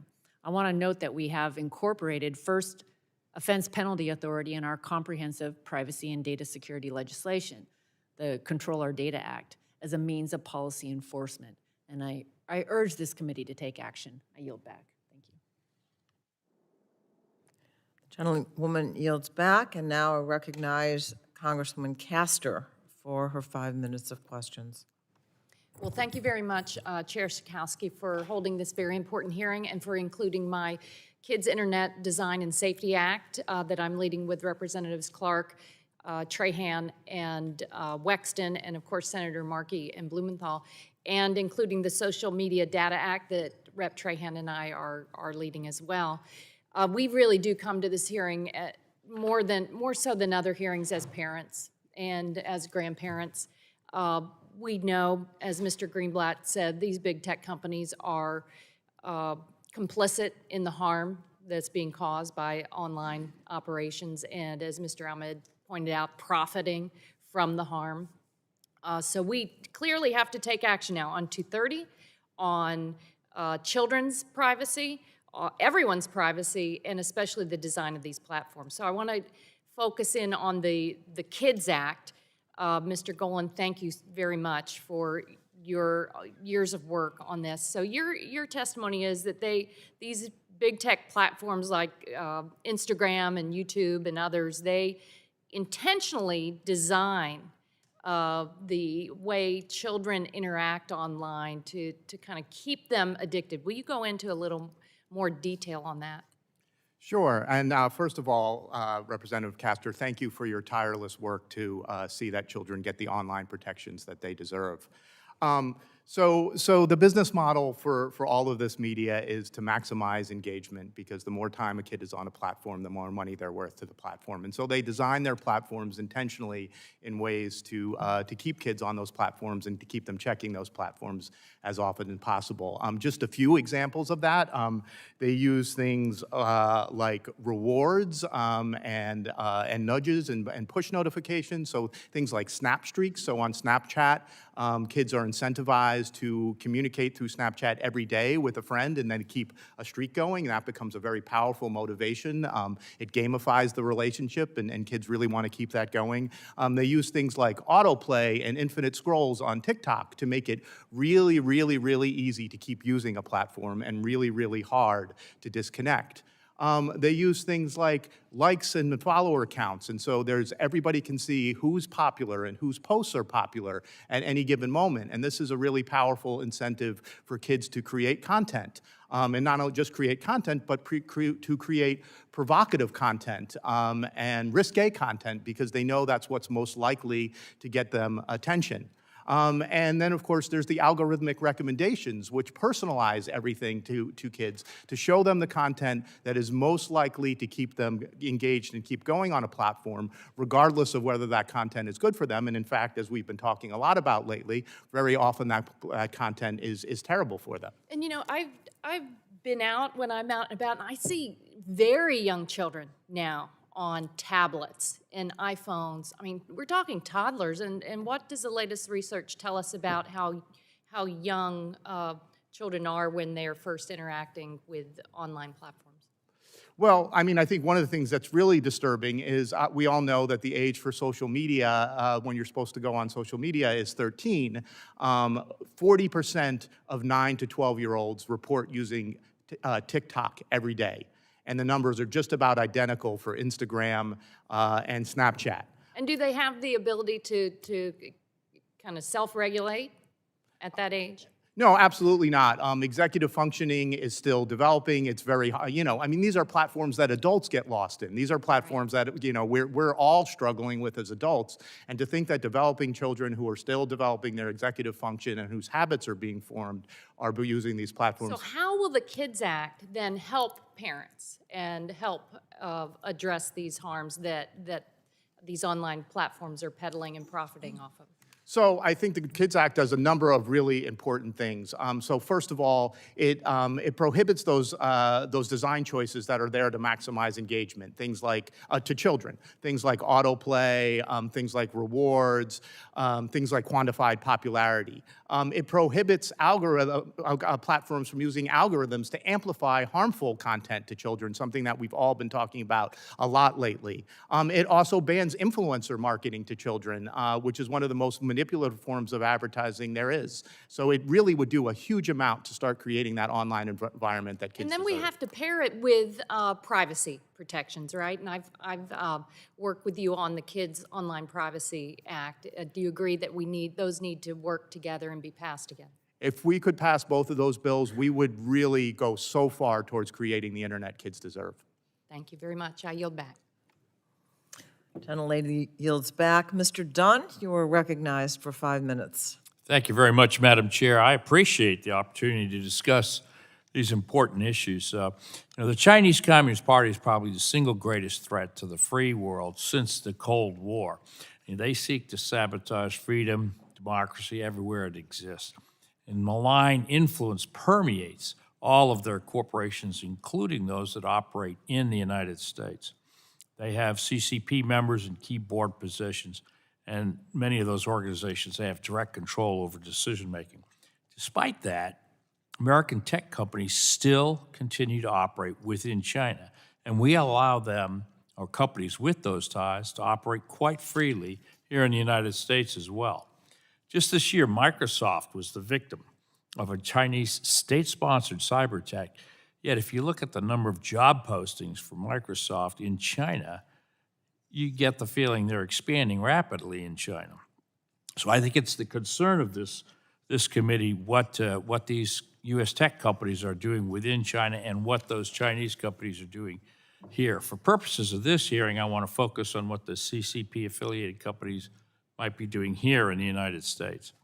The CCP doesn't respect the rights of their own citizens. Why should they respect ours?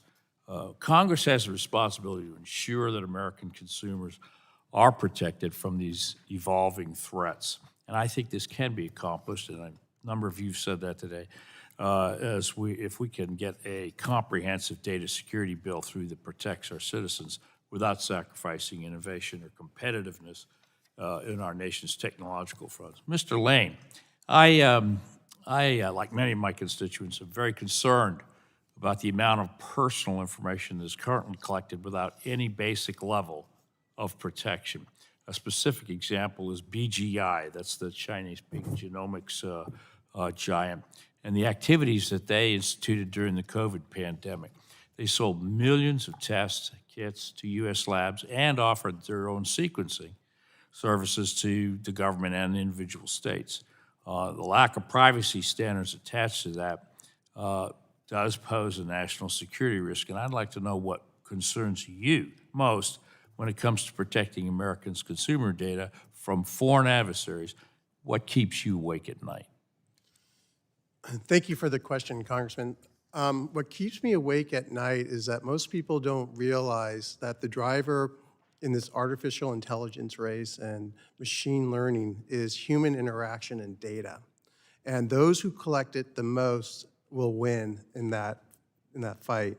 And I do have strong concerns that we don't know how data is being collected and used. There's some great legislation, the Duncan bill and the Kinzinger bill are great examples of how we can try to note that. But we also have to be concerned because the head of government affairs for TikTok over in the Senate basically talked about how the data is stored in Singapore. My pictures are stored, I don't know where, somewhere in the cloud, but I can manipulate them, I can access them, I can even print them. So we need to make sure that we know not just where the data is stored, but how they're gaining access to it.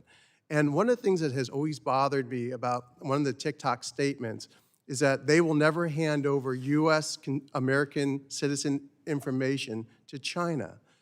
And maybe they believe that, but if someone gets a knock on their door, a family member who's still living in China from the Chinese Communist Party, and says, we would like your relative to hand over the data, I know what I would do.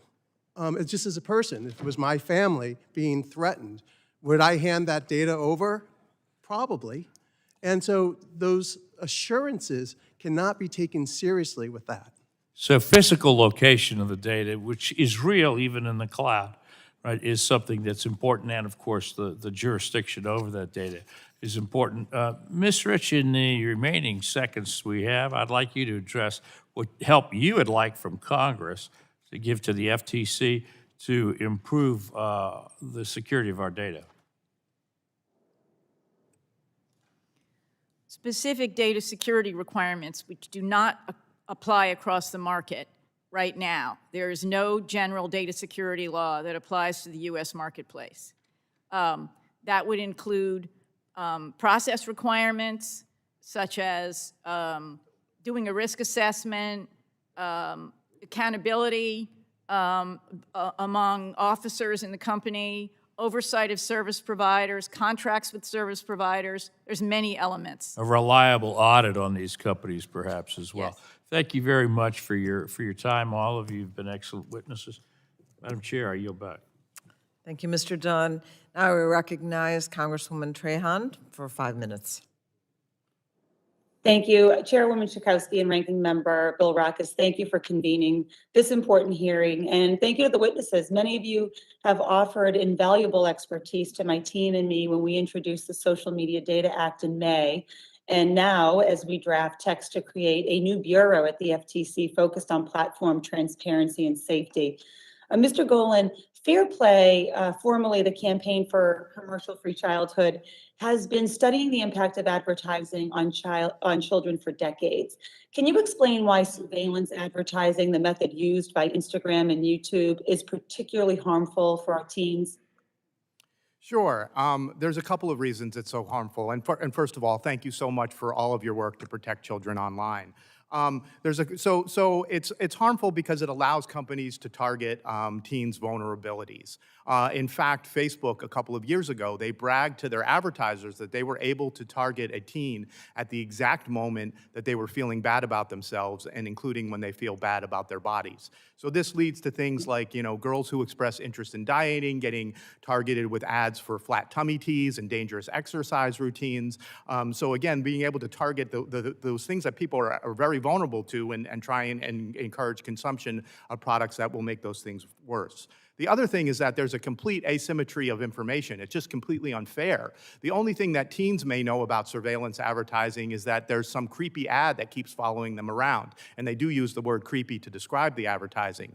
But the advertisers know everything about that child. They know every website they've ever visited, every video they've ever liked, every comment they've ever made online, how much money their parents make, where they live, all the places they go. So it's completely unfair. The advertiser knows everything about the child, and the child knows very little about how the advertising works. And then the last thing I'll just say is, of course, it leads to a tremendous amount of data collection, and that data can be misused in all sorts of ways. Well, certainly. I thank you for that. I mean, as Congresswoman Castor pointed out, many of us are mothers. I'm the mother of 2 young girls. I'm very concerned that they could be watching an online video of their favorite athlete only to be targeted with a dangerous weight loss supplement. And we certainly need more transparency into how these ads are targeted. Dr. Maréchal, can you speak to why it's important for researchers to be able to study all digital advertisements as opposed to just a subset like political ads? First, it's very difficult to draw a clear line around what ads are political or not. For example, when an oil company runs ads advertising its commitment to green energy, is that political? How about when Facebook runs ads claiming to support updated internet regulation while lobbying against it behind closed doors? What about these diet ads that we were just talking about? Is that political? Moreover, even if we agree where to draw the line, can we trust platforms to enforce it accurately? I think it's clear that the answer there is no. But more importantly, ads can be dangerous or discriminatory even if they're not political. The diet ads here is a great example again. But more importantly, but many people would say that a housing ad is not political, but if it's targeted in such a way that Black users can't see it, that's discriminatory and harmful. And that's exactly what targeted advertising enables. And I'm hoping that you can speak to why researchers need to have details regarding not just the aggregated description of the audience that's targeted, but also a description of the aggregate users who saw or engaged with an ad. Right. So the targeting parameters only tell you who the advertiser was trying to reach. They don't tell you who saw the ads. Many times those two groups are the same, but if they're not, there's one of two things that's likely happening. Either the platform is defrauding the advertiser by charging for a service that they didn't deliver, or it's optimizing the targeting beyond what the advertiser asked for, often in ways that are discriminatory. Either way, this is something that we should know so that we can put an end to it. Thank you for that. I do want to emphasize, I think political ad transparency is important. I know the lines are blurred more and more. And on the resource page of my website, I've started a digital ad library where I'm posting all of my political ads. I've included all of the data outlined in the Social Media Data Act. And I'm happy to chat with my fellow members if they would like to join me in that. But I think just in my close, and I do have a few more questions I'll submit for the record, but Frances Haugen told us just last week that researchers have begged and begged and begged for very basic data that they will never get unless Congress acts. And the Social Media Data Act begins to address this issue. And I look forward to continuing to work with all of you on the transparency issues that will pave the way for us to legislate. Thank you. Thank you. The gentlewoman yields back, and now I recognize Mr. Pence for his 5 minutes of questions. Thank you, Chairwoman Schakowsky and Ranking Member Bilirakis for holding this hearing, and thank you to the witnesses for appearing here today. This hearing is imperative to exploring the parts of big tech that could be negatively impacting the social fabric of our country and harming the well-being of Hoosiers and all Americans. I'm increasingly concerned with the growth at any cost mindset of Silicon Valley, which has been around for a long time, as we heard last week. Social media platforms monetize inflammatory content using opaque algorithms and tactics intended to manipulate the tendency of its users. This information allows big tech platforms to sell highly valued advertising space for precisely placed ads at the most optimal times. If profit is the ultimate goal, and there's nothing wrong with making money, one way to get there is to gin up users by promoting content that elicits the strongest responses. This creates a feedback loop of more clicks that lead to more data, which leads to smarter algorithms that can collect even more data. These efforts seem to work in conjunction with the expansive shield of Section 230 to evade accountability. For big tobacco, warning labels plastered on the side of a pack of cigarettes served as a long-time immunity defense. For big tech, it is Section 230.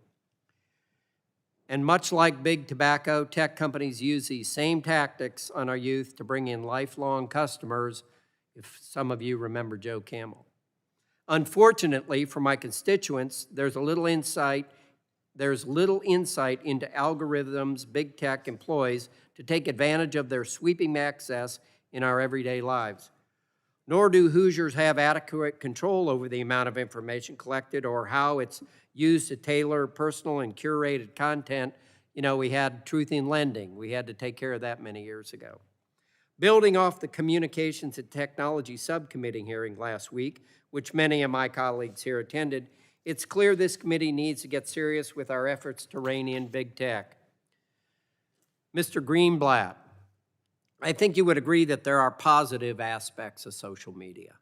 Whether it's checking in with family or friends, or for small businesses to expand their reach, there are healthy uses of social media. But it seems to me these tech companies realized early on that they sit on top of a gold mine of user information with virtually no guardrails to protect consumers. And as you detailed in your testimony, incendiary and controversial content is good for business. Throughout this hearing, we have acknowledged the harmful aspects of overexposure to hateful content. This has become a very much a bipartisan issue. We ought, in my opinion, we ought to consider proposals that stop a platform's ability to generate revenue off content that has been adjudicated to have harmed the well-being of its users.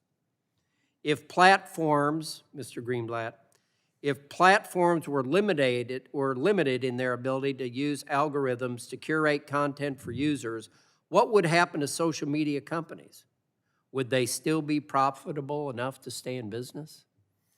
Well, first of all, I would just say, Representative Pence, I agree with the analogy that you drew to big tobacco. I mean, speech may be different than cigarettes, but addictive products that the companies fail to manage, about which they obfuscate and lie to elected officials and to watchdogs, there's clearly a problem that requires government intervention. I wish it were different. Unfortunately, it is not the case. And I also agree that, like tobacco, you know, social media can be used in moderation for fun. And Facebook and other services have connected people across cultures, across countries. There's a lot of value to that. But the way they have been exploited by extremists, the way they have been used to abuse, again, children and manipulate them in ways that have been described is indefensible. Now, the reality is these companies indeed are so big and are so profitable. I actually believe they could fix this problem today if they wanted to. Sure, it might hurt their margins a little bit as they made some capital investments, but if they have the resources, think about Facebook. It's 16 years old, and yet it has 3 billion users across the planet Earth. It has the most sophisticated advertising. So in the any interest of company. time, you think that they could be profitable, they wouldn't necessarily go out of business? Absolutely, Right, yes. Thank you, and Madam Chair, I yield back. I thank the gentleman, and now Mr. Billeracca, no, Mr. McNerney, sorry. Mr. McNerney, you are recognized for 5 minutes. I thank the chair for correcting that observation, and I thank the witnesses. Your testimony is very stark and important. Mr. Golan, I just first want to say I appreciate your observation that big tech is counting on partisan division to prevent meaningful reform, and so we have to take that upon ourselves to make sure that that isn't the case. Dr. Mayrichel, AI and machine learning are significantly more efficient for targeting specific consumers and for moderating content, but they can also amplify and shape content in a way that creates entirely new harms, which we're hearing about this morning. So how does the use of AI and machine learning accelerate the spread of harmful content online when employed to prioritize engagements and profits? Thank you for that question. I want to be really clear that we're talking about 2 different types of algorithms here. On one hand, we have the algorithms that boost content, including recommendation algorithms, the algorithms that tell you what groups to join, what people to add as friends, what accounts to follow, and order the content on your timeline. That is based primarily on correlation and on predictions based on engagement. What are you most likely to click on, watch, comment on, like, etc. On the other hand, we have algorithms that are meant to perform content moderation. That is to say, to identify the types of content that is illegal, that is against the platform's own rules, because it's harmful to judged to be harmful to users and to society. AI is not good at this latter part. This is one of the big lies that the tech industry has been selling us, that that we are just around the corner from a big achievement in AI that will suddenly make it possible for them to have these huge and hugely profitable platforms where their goal is to have as much of human economic activity and human life filter through these platforms so that they can make money off of it. They want us to believe that they're just around the corner from being able to identify and moderate away all the direct sales, all the incitement to violence, all the hate speech, all the content that that we are rightly concerned about today. Again, that is not true. Only human judgment can do that.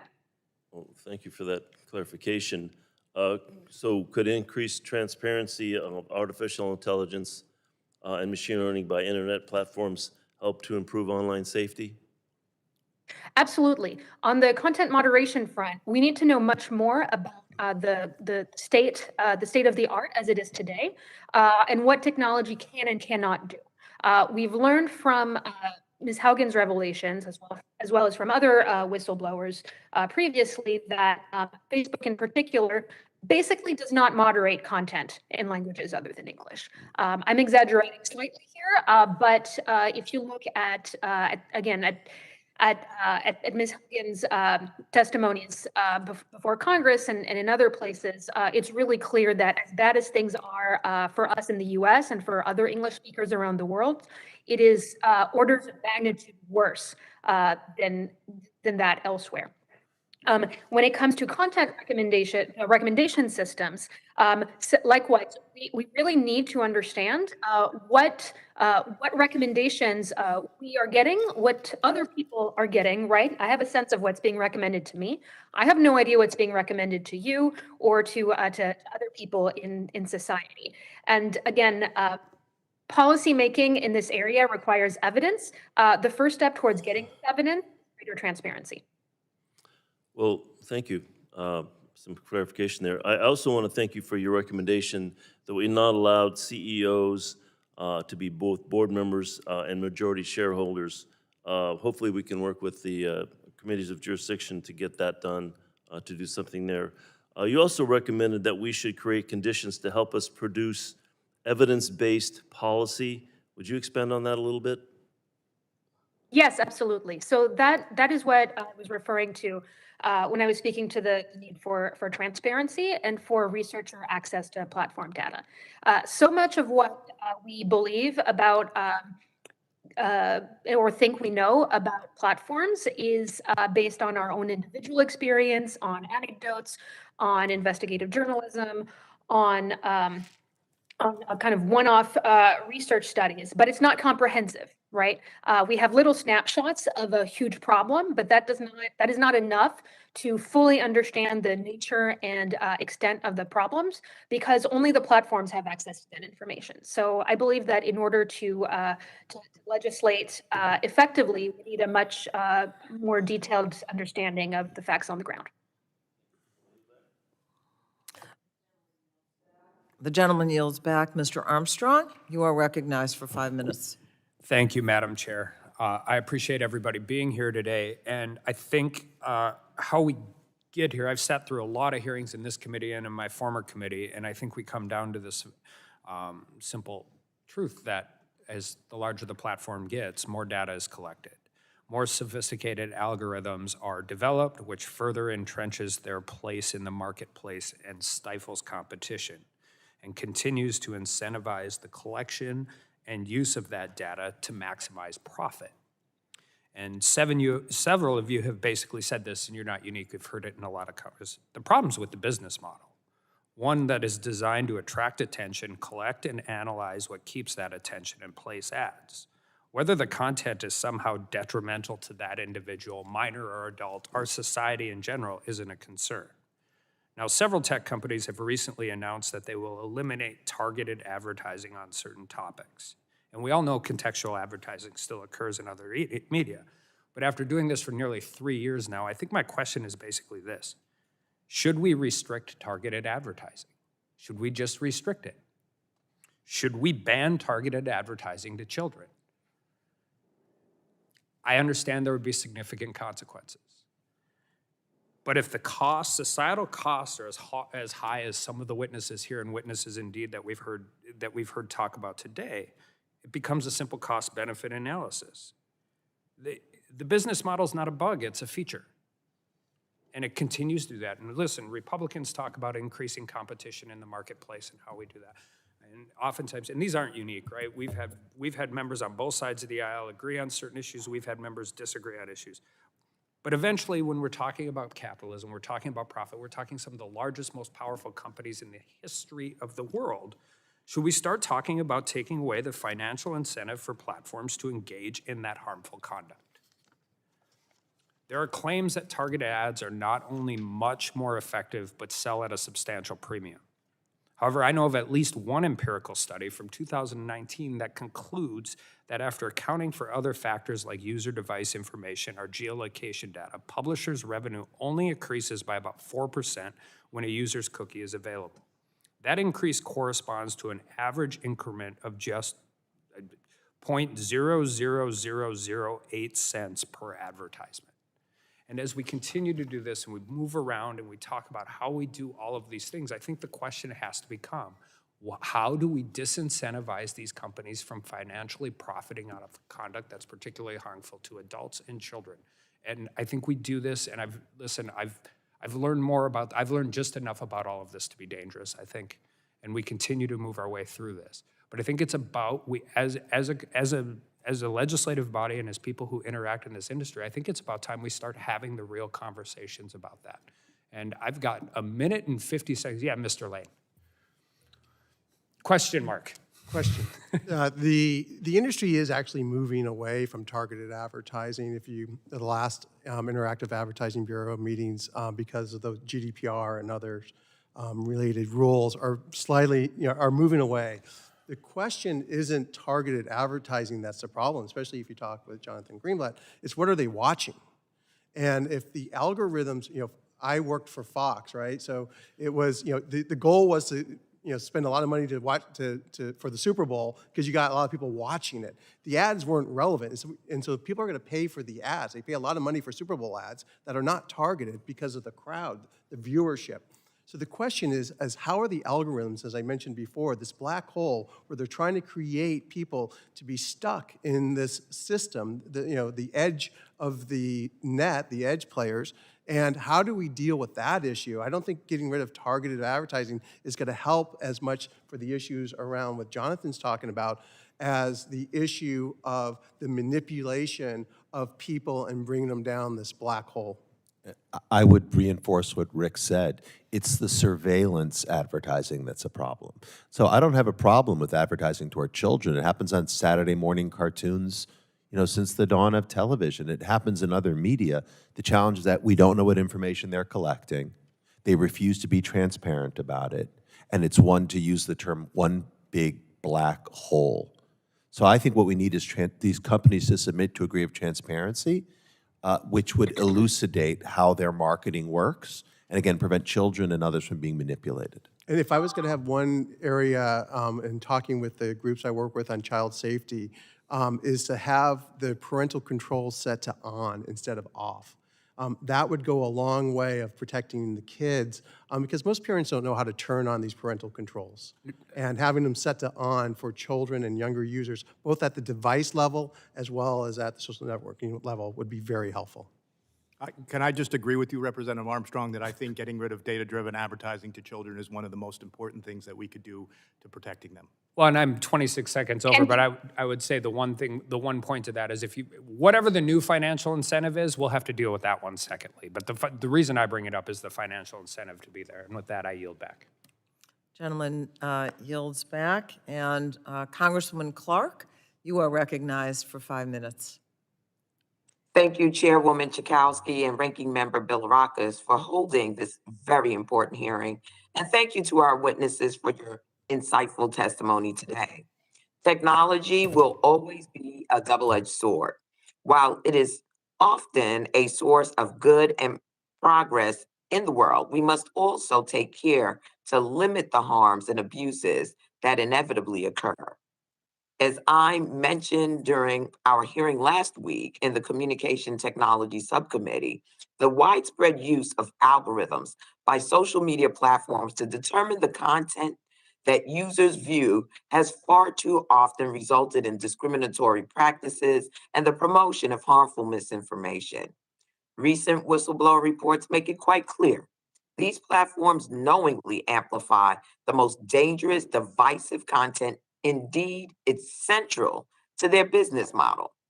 This is a major concern of mine when it comes to safeguarding our democracy and stopping the spread of online misinformation aimed at marginalized groups. After the 2016 election, a Senate Intelligence Committee report found that Black Americans in urban areas were disproportionately targeted on social media with false reports and conspiracy theories meant to propagate distrust in our democratic institutions. The report specifically notes that Russian operatives, quote, took advantage of the Facebook recommendation algorithm, an assessment Facebook officials have corroborated, end quote. Mr. Ahmed, how would legislation like Congresswoman Matsui's Algorithmic Justice and Online Platform Transparency Act help prevent the targeted flow of disinformation aimed at marginalized communities like we saw during the 2016 elections and are now seeing again with the COVID-19 vaccine? Thank you for the question. I mean, I think there are two ways in which it would help and to abate civil rights concerns. The first is that it would help us to deal with the kinds of algorithms that feed racist, discriminatory material to people that weren't already following it. So one of our reports, Malgorithm, showed how people following wellness influencers were fed anti-vax content. People that then followed anti-vax content were fed anti-Semitic content because it knew that you could broaden as well as deepen people's extremisms. The second thing it would do is, look, there's this issue where misinformation is a very old thing. It's been around for a long time, but social media, it's like retrofitting a sort of a homing package onto that misinformation, in that it turns, a dumb weapon into a smart weapon, which can hone into the communities that it's most effective on. And we've seen that the incredible ability of content being produced by bad actors such as anti-vaxxers. So Robert F. Kennedy Jr. and his misinformation about vaccines, which is then the algorithm drives it to the audiences that are most vulnerable to it. And that, of course, has led to death. I mean, 49 out of the last 50 deaths in DC were of COVID, were of African-American people. And that's a direct reflection of the misinformation that's been pumped into our communities. Thank you, Mr. Ahmed. The lack of accountability and transparency into how companies are using algorithmic systems is an issue I've been sounding the alarm on for years. And it's important we recognize that the use of discriminatory algorithms isn't limited to social media platforms. Increasingly, algorithms are being used by large companies to determine everything from who is eligible for healthcare coverage to whether or not a home buyer receives a mortgage. While this may have certain benefits, the reality is that our current safeguards are insufficient to protect Americans from the harmful biases and design flaws inherent in many algorithms. And this is why I will soon be introducing an updated version of my Algorithmic Accountability Act, along with Senators Wyden and Cory Booker, which requires that large companies audit their algorithms for bias and discrimination and to report their findings to the FTC for review. Ms. Marischal, from a general perspective, why is it so important that we address the instances of algorithmic bias that affect critical decisions in people's lives? Thank you for that question, Representative Clark. I think you described the stakes very well and clearly yourself. Algorithms make decisions based on data. That data is often faulty. That data, even when it is accurate, reflects information that should not be taken into account when making certain decisions. Right? When humans make decisions, we are not meant to make them with things like race or gender or age or other key markers of identity in mind in order to be fair. Algorithms can only make decisions based on data. And so and right now this is something that's perfectly legal in many cases. And so it's important. Ms. Marshall, I'm so sorry. I'm over time. I didn't realize it. I thank you for your response. I yield back, Madam Chair. Please pardon me. Yes. Thank you. Congressman Bouchon, you are next. You are recognized for 5 minutes. Thank you, Madam Chair. In recent years, there's been proposals for the creation of internet platforms and services aimed at children. Some of this I know we've covered. I apologize for missing part of the hearing, which I'm thankful have largely been put on indefinite hold, since I'm quite certain they would become havens for predators, fraudsters, and cyberbullies. Our society has seen the terrible impacts of cyberbullying on our children, with far too many being injured or even losing their lives as a result of malicious actors online.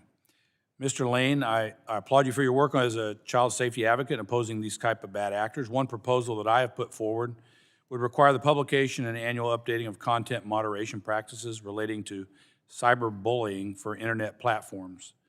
This transparency would be a powerful tool for parents and other users to know what kinds of content and actions will not be tolerated on a platform, and they could be used, and they could use this information to allow and restrict their child's access. Would you agree that providing clear and consistent rules in this space would reduce the incidence of cyberbullying? Yes, I do. When News Corp bought MySpace, and people maybe remember MySpace, it was the largest social networking site at the time.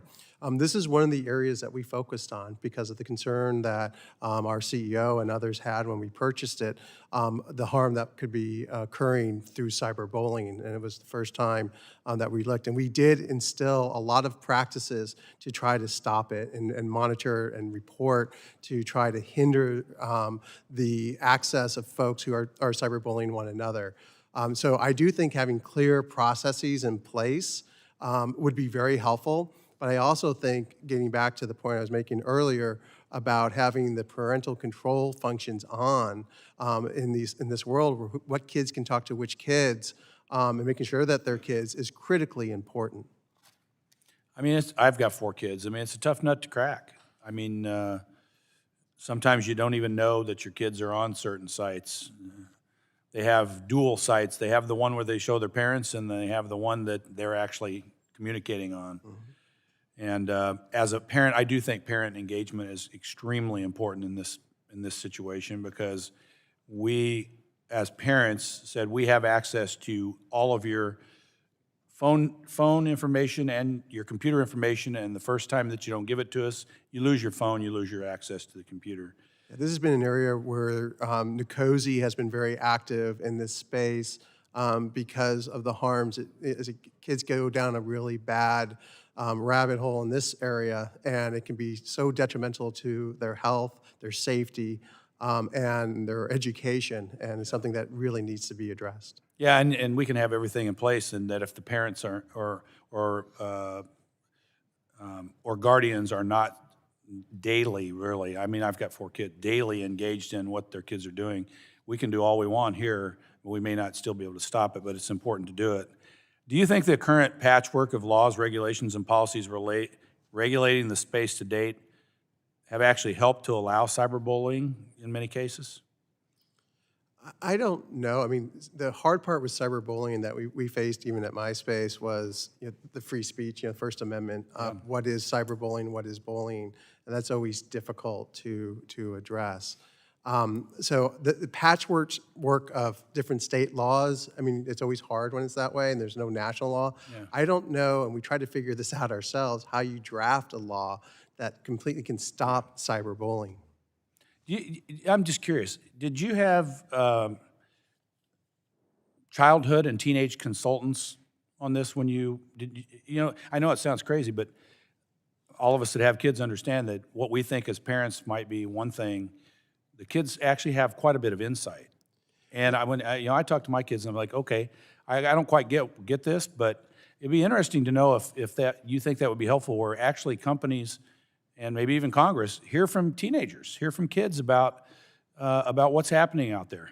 Yeah, it's funny. We didn't have any teens that were with us, but Perry Aftab, who was one of the leaders and child safety advocates in the early days of the net, had this group called Teen Angels. And she would talk to them, and we would talk to her and get ideas. The other thing that we did is we had a direct line to the National Center for Missing and Exploited Children to see what could we do to fix it, to make it better. And we basically took every recommendation that they made. Some may say to the detriment that now it's all about Facebook and no one knows about MySpace. But we thought it was the right thing to do, and we took steps. We would not implement certain functionality because we couldn't figure out how we could protect children that made sense. Himanshu Nigam, who was our chief safety officer, we would talk almost every day on what we could do to make MySpace safer. And it's tough, but you can do it. Yeah, and it not only needs to make sense to us, it needs to make sense to the people who are potentially being cyberbullying. So I'd suggest that we seriously consider that in the future when we're talking about this subject. We might have a few people who, young people who are actually in the arena, so to speak, give us some advice. I mean, I think that's not a bad idea. I yield back. The gentleman yields back, and now Mr. Cardenas, you are recognized for 5 minutes. Thank you very much, Madam Chairwoman, and also Ranking Member Bilirakis for holding this critical hearing. And I want to thank all the witnesses for all your expertise and opinions today to help educate us so that we hopefully can make good policy to guide what's going on underneath our noses every single day. Every day, Americans are forced to accept extremely complex, opaque, and one-sided terms of service to enjoy popular platforms that often market themselves as free. What I'm holding up here is 27 pages of an agreement that anybody who uses Snapchat has agreed to these 27 pages. There are roughly 106 million active Americans on Snapchat. How many of those users do you think have the time or formal legal education to understand and agree to a contract such as this? Written by a team of lawyers, by the way. The average American doesn't have a team of lawyers, nor could they afford it. I predict that right around none is the number of Americans who have actually read every single one of these pages. And this goes for many, many, many of the platforms. Some of the platforms have reduced their agreements to 2 pages, probably much finer print and a lot more legalese. And once again, still at the end of the day, same typical terms. Snapchat prides itself on protecting user privacy, and those who use the platform believe their snaps exist temporarily before being automatically deleted. But when you read the terms of service, you realize that this is not the case. In fact, Snapchat employees can access your private user data, including photos and/or videos. To go even further, hidden in Snapchat's terms of service, you grant Snapchat and its affiliates an unrestricted, worldwide, royalty-free, irrevocable, and perpetual right and license to use the name, likeness, and voice of anyone featured in your public content for commercial and non-commercial purposes. That's one of the clauses that's buried in these 27 pages. Folks, I said of anyone featured in your content. That's what that just meant, anybody featured in your content. So if I put out content and my colleague, Ms. Kelly, is next to me, all of a sudden I've wrapped her in it. She hasn't agreed to anything, but it applies to what I've done, and I may have injured or aggrieved somebody that I care about. That means people who do not even sign up are subject to this agreement. And again, even if that person disagrees, do they have a team of lawyers to go ahead and fight for their rights? Those who read the terms would notice that platforms often include an arbitration clause, stripping the ability of users to take these companies to court. Instead, they force users to resolve issues in-house on the company's home turf with their team of lawyers against you. For supposedly free services, these platforms seem to take a lot of our users for granted and a lot from us. Mr. Greenblatt, can platforms use the terms of service to include a provision that harms users and put them outside the reach of the law? Thank you for the question. I'll preface my response by noting that I'm not a lawyer or a consumer protection lawyer at that. That being said, it seems to me that the point you've raised is incredibly valid. Pages and pages and pages of 8-point legalese, and expecting my 15-year-old or 12-year-old to understand that is laughable at best, and it's malicious at worst. I mean, the reality is this is why we need transparency. We need transparency in how these algorithms work. We need transparency in the data they're collecting. And Mr. Congressman, we need a kind of not truth in advertising, but a truth in terms. I mean, what you just laid out is indefensible when it's directed at a minor. And not just the minor, the average American just cannot. Absolutely. It's just not an even playing field, not at all. Yes, Mr. Lane, briefly? Yeah, very briefly, this is why we need Section 230 reform, because if there is a violation of the terms of service, we need to have the civil litigation to be able to find out if there's a violation so we can get teams of lawyers to engage in this process. Without the Section 230 reform that we're talking about and the duty of care, we're waiting for a whistleblower, which we hope comes, but may never. Well, Can I jump in here? I realize it's awkward because I'm remote, but Section 230 has absolutely nothing to do with this. This is about privacy. okay, thank you. I'd like to ask a quick yes or no. Can I just say, any value that we care about shouldn't be subject to notice and choice in a deep in a terms of service. Thank you. Thank you very much. And this issue is obviously important, not only to the average American, especially for those of you who are deeply involved in this every single day, as I can see by your answers. Very quickly. No, the gentleman's time has expired. You're going to have to put that in, am I right? Yeah, you're going to have to put that in writing. I was hoping you'd afford me the same generosity I've seen my colleagues do. I love you. Just okay, kidding. but to ask the question and then get an answer. I yield back. I yield back. Okay. I just saw everybody go a little extra. I would, but I thought I'd think to abuse ask- my position as well. Thank you. Okay. And now, Congresswoman Dingell, you are recognized for 5 minutes. Thank you, Madam Chair. Thanks for holding this hearing, and to all of you who are testifying here today. In our March hearing with many of the major tech CEOs, I raised the fact that violative, provocative, and divisive content often receives more engagement on social media platforms, which many of you have raised in your testimony. Several audits, investigations, and reports continue to substantiate the claims that companies are aware of this fact. And I believe it's our duty to ensure that they're not prioritizing profits and engagement over the safety and the health of their users. I would like to move some questions focused on these protections. First, on prioritizing engagement. To the panel, if you just answer this with a simple yes or no. Are these companies actively making the choice to prioritize profits and engagement over combating disinformation, violent content, and negative health outcomes for individuals and children? Yes or no? Dr. Marichal? Yes. Mr. Greenblatt? Yes. Mr. Ahmad? Yes. And Mr. Golan? Yes. Golan, sorry. Mr. Yes. Lane? Yes. Ms. Rich? Okay, so we got that.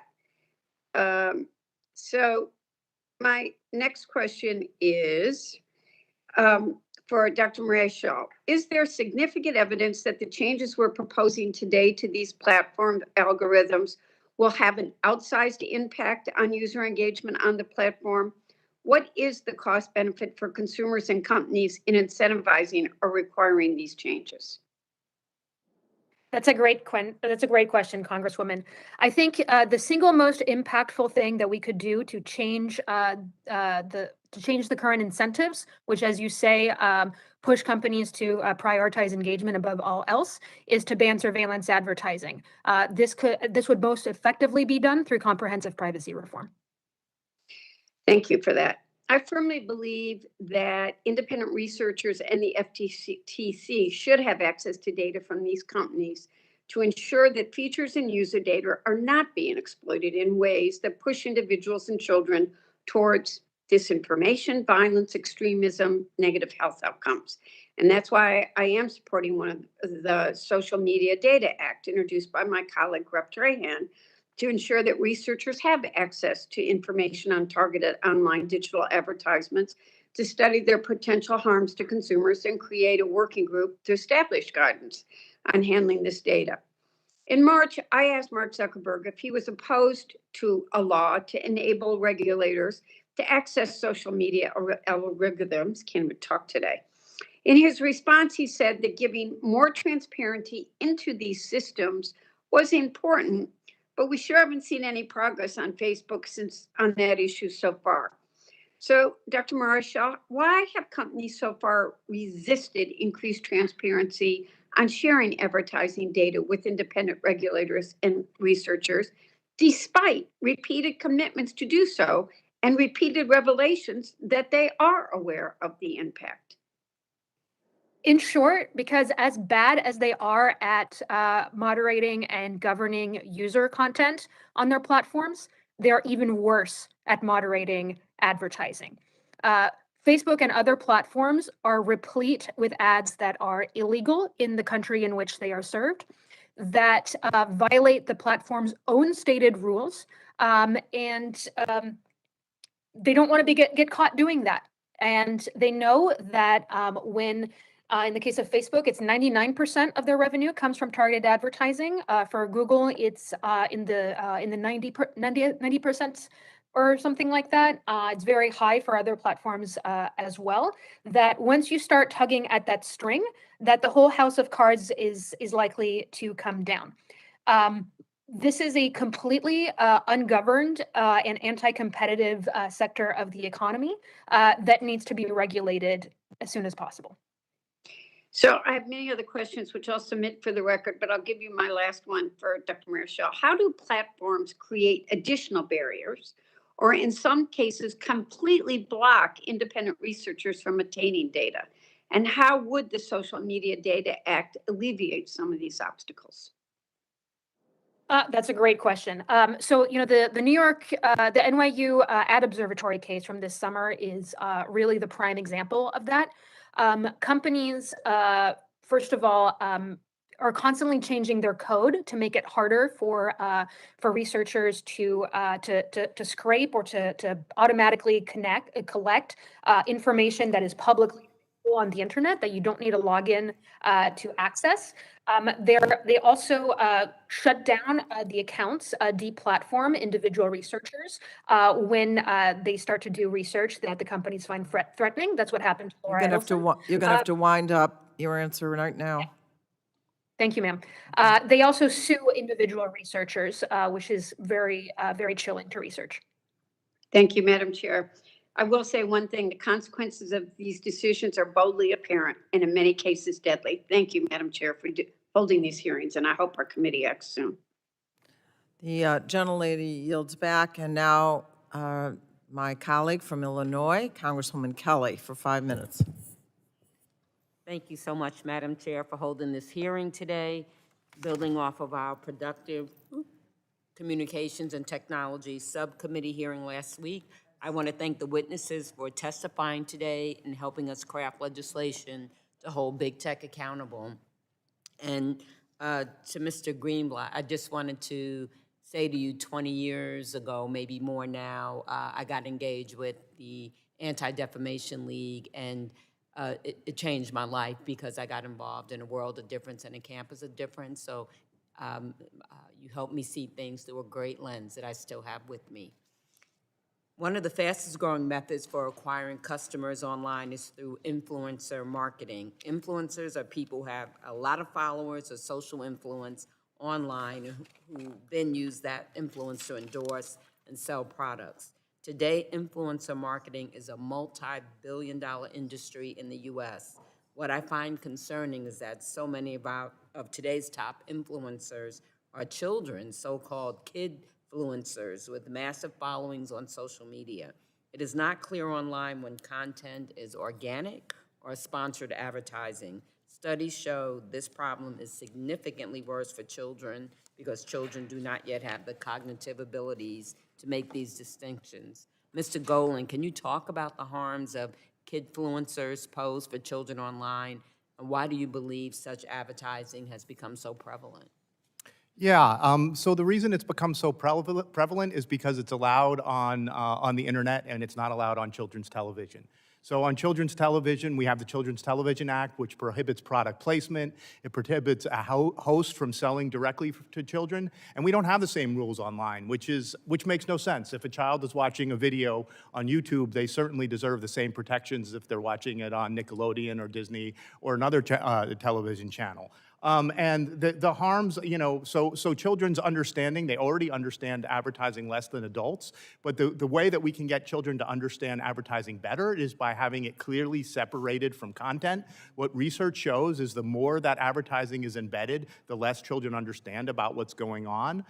So you have on situations like on YouTube, unboxing videos, you have unboxing stars like Ryan's Toys Reviews, literally billions of views of these videos where Ryan is talking about a toy he's been paid to talk about for 10, 15 minutes. Kids are watching infomercials. Studies have shown that kids who watch these videos are more likely to nag their parents for what's advertised and more likely to throw a temper tantrum if they say no. These influencer marketing is also linked to higher levels of materialism. And if you look at Frances Haugen's documents, one of the things that teens themselves are saying is that influencer culture is toxic and makes them feel bad about themselves. We also know that social media platforms often facilitate and certainly make a lot of money from influencer marketing. What responsibility do you think that these platforms have to protect children from this kind of marketing? And in your mind, are they fulfilling these responsibilities? They're absolutely not fulfilling these responsibilities. I mean, YouTube is making so much money off of kids watching unboxing videos. Influencer content on TikTok and Instagram is making those platforms. But I don't think we can wait for these platforms to do the right thing. That's why I think we need legislation like the Kids Act that would ban these platforms from recommending influencer marketing to kids. So how do you think the Kids Act would help protect children in these instances where it's hard to distinguish between authentic and sponsored content? Well, what it would do is it would prohibit the platforms from amplifying that content to children. And so that would be a mechanism where the platforms could be held responsible. And I think if they were facing fines for doing that, that they would start cleaning up their act. And because I have a little bit more time, does anyone else want to make a comment about that? No? Okay, well, I will yield back. Thank you, Madam Chair. The gentlelady yields back, and Mr. Soto is recognized for 5 minutes. Thank you, Madam Chair. Transparency, privacy, integrity of information, protecting our kids, all critical ideals that our committee is charged with helping uphold in social media. These are a challenge in English. It's pure chaos right now in Spanish and in other languages trying to uphold these ideals. So I applaud the chair and the ranking member, my fellow Floridian, for the bipartisan group of bills that have been put forward today that we're starting to review. We've seen lies about the vaccines and about January 6th and about the 2020 election. And we've seen lies that breed hate and division in our nation. And so this committee takes this very seriously. For Spanish language content, it's often less moderated for misinformation and violence than English content. Spanish language content posts are often allowed to remain on social media pages for longer durations than English content. Question for Mr. Greenblatt, then Mr. Ahmed. How does having unregulated Spanish misinformation hurt minority communities and people of color? And how do social media companies and their algorithms fail to address the Spanish misinformation? Mr. Greenblatt. So it's a very good question, Congressman Soto. And one of the revelations of the Facebook whistleblower was that Facebook spends upwards of 90% of its resources on dealing with misinformation in English, despite the fact that less than 10% of its users are doing so in English. So there's a vast misallocation of resources, despite the fact that they do a pretty poor job, as has been stated already. ADL proudly participates in the Spanish language disinformation coalition, and we work a great deal to look at these issues. I can tell you, we have found examples. We did an analysis last November, of Spanish language anti-Semitism on Facebook, and we found with just a few keystrokes about 24 Spanish language accounts that were wildly in violation of Facebook's own terms of service that they failed to take down, that got hundreds of thousands of, coming from groups with hundreds of thousands of users, getting upwards of 55,000 views. So we know this is a big problem. And we have seen that published in even local newspapers and in local television in places in our state. So we're deeply concerned about it, and then it's repeated in social media. I want to turn to Mr. Ahmed next. How does unregulated Spanish misinformation and other foreign language misinformation hurt minority communities and communities of color, and how do algorithms fail to address this misinformation? Well, this is a mixture of both algorithms, which are very good at targeting the right misinformation to the most vulnerable audiences, and bad actors who understand that actually the Spanish-speaking market is an easier one to sell misinformation into, because there isn't as much moderation of the content there, and it's just there's a lower potential of that content being removed. What that means in practice is that if you take, for example, vaccine misinformation, that the content that was being targeted to Spanish audiences by non-Spanish speaking originators, so you found some of the key members of the disinformation dozen who aren't themselves Spanish speakers were having their content translated into Spanish at the same time and pumping it out into Spanish-speaking audiences. And we saw that being taken up, we saw people debating it, we saw people deciding not to vaccinate initially because of it. And what did that mean? That meant that literally, Latinx communities in America were dying because they were being, they were more exposed to, that there was a higher prevalence of acute COVID, and second, that they were then being persuaded not to take the vaccine, the thing that would most protect them. Thank you, Mr. Ahmed. And just as a comparison, we saw vaccination rates really high in Central Florida among both Puerto Rican and Mexican American communities. Puerto Rico has the highest rate in the nation because it wasn't politicized in the media and in social media, but we saw in other areas like in South Florida and South Texas where misinformation campaigns were deliberate. And what did that lead to? Low rates. I heard crazy things said about the vaccines when the only crazy thing about it is not taking them to stop this deadly virus. So thank you, gentlemen, for your input. And Madam Chair, I yield back.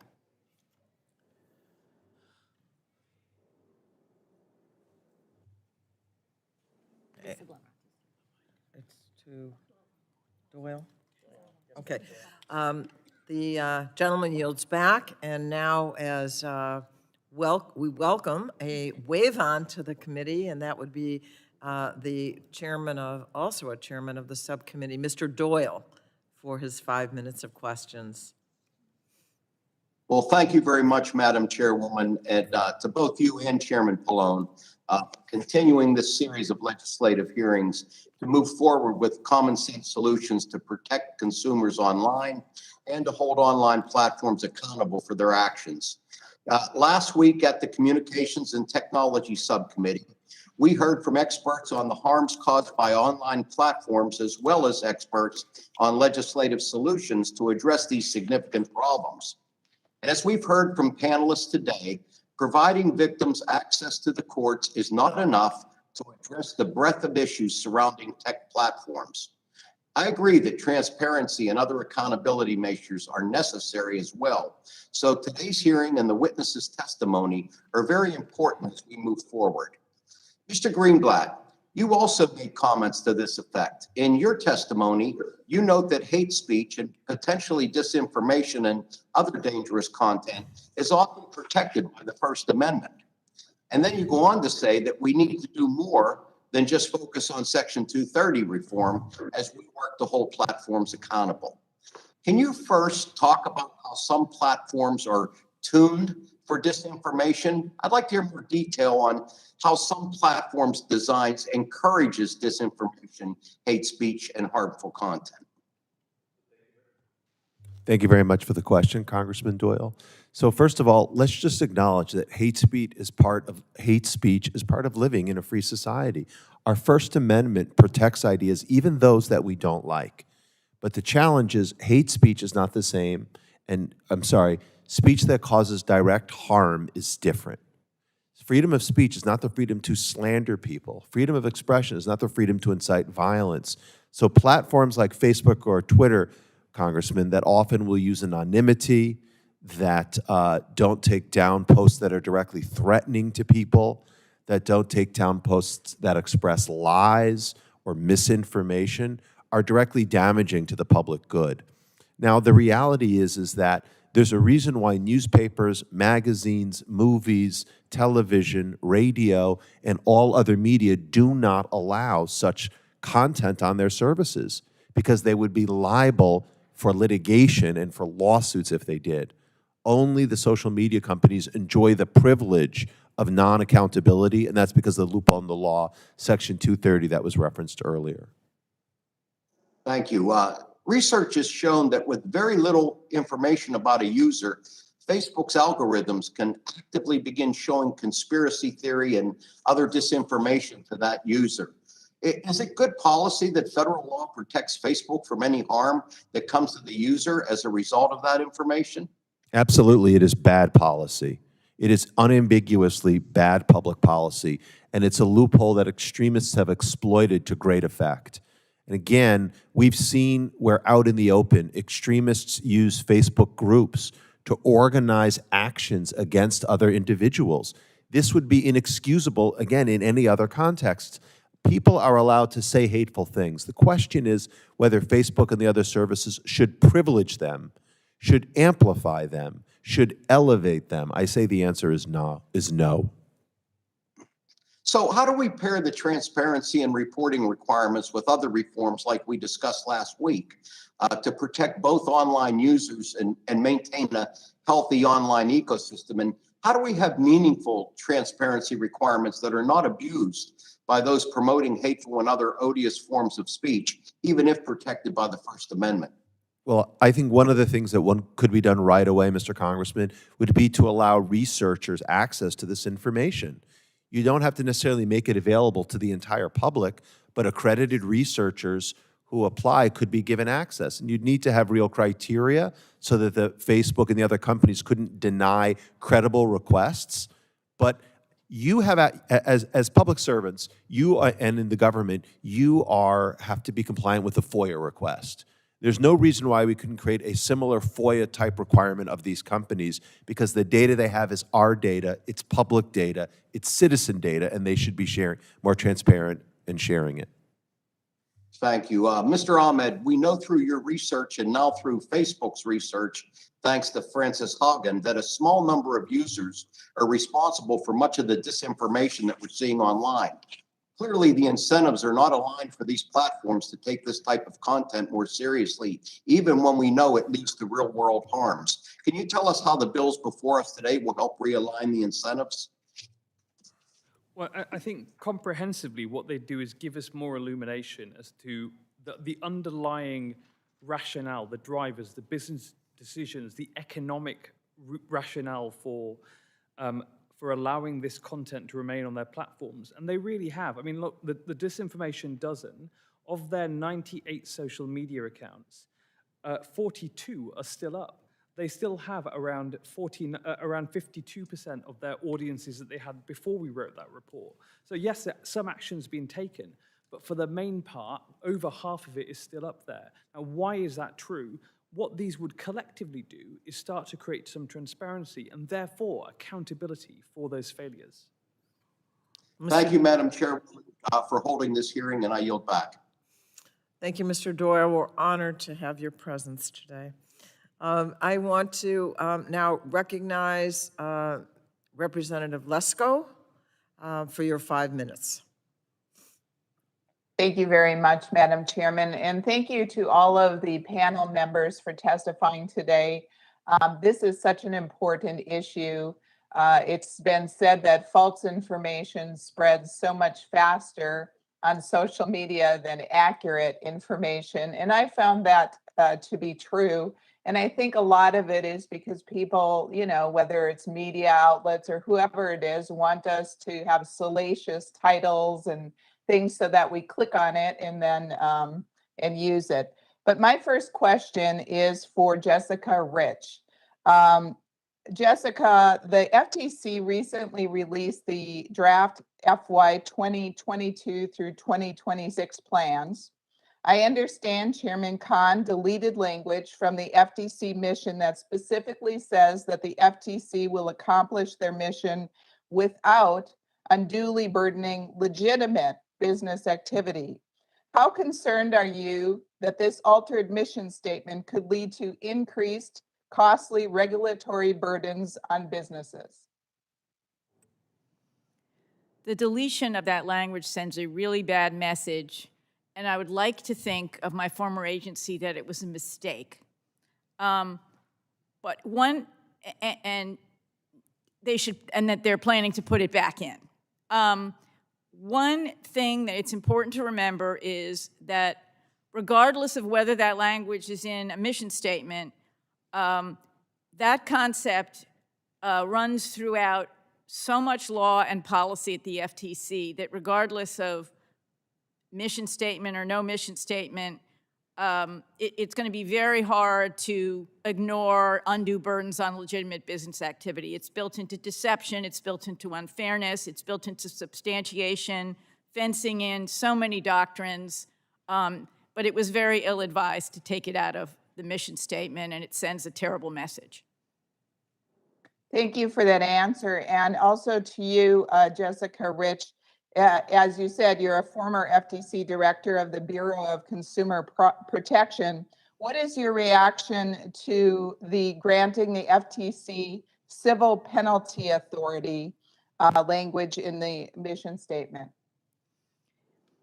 Or granting them civil penalty authority? Under the Build Back Better Act.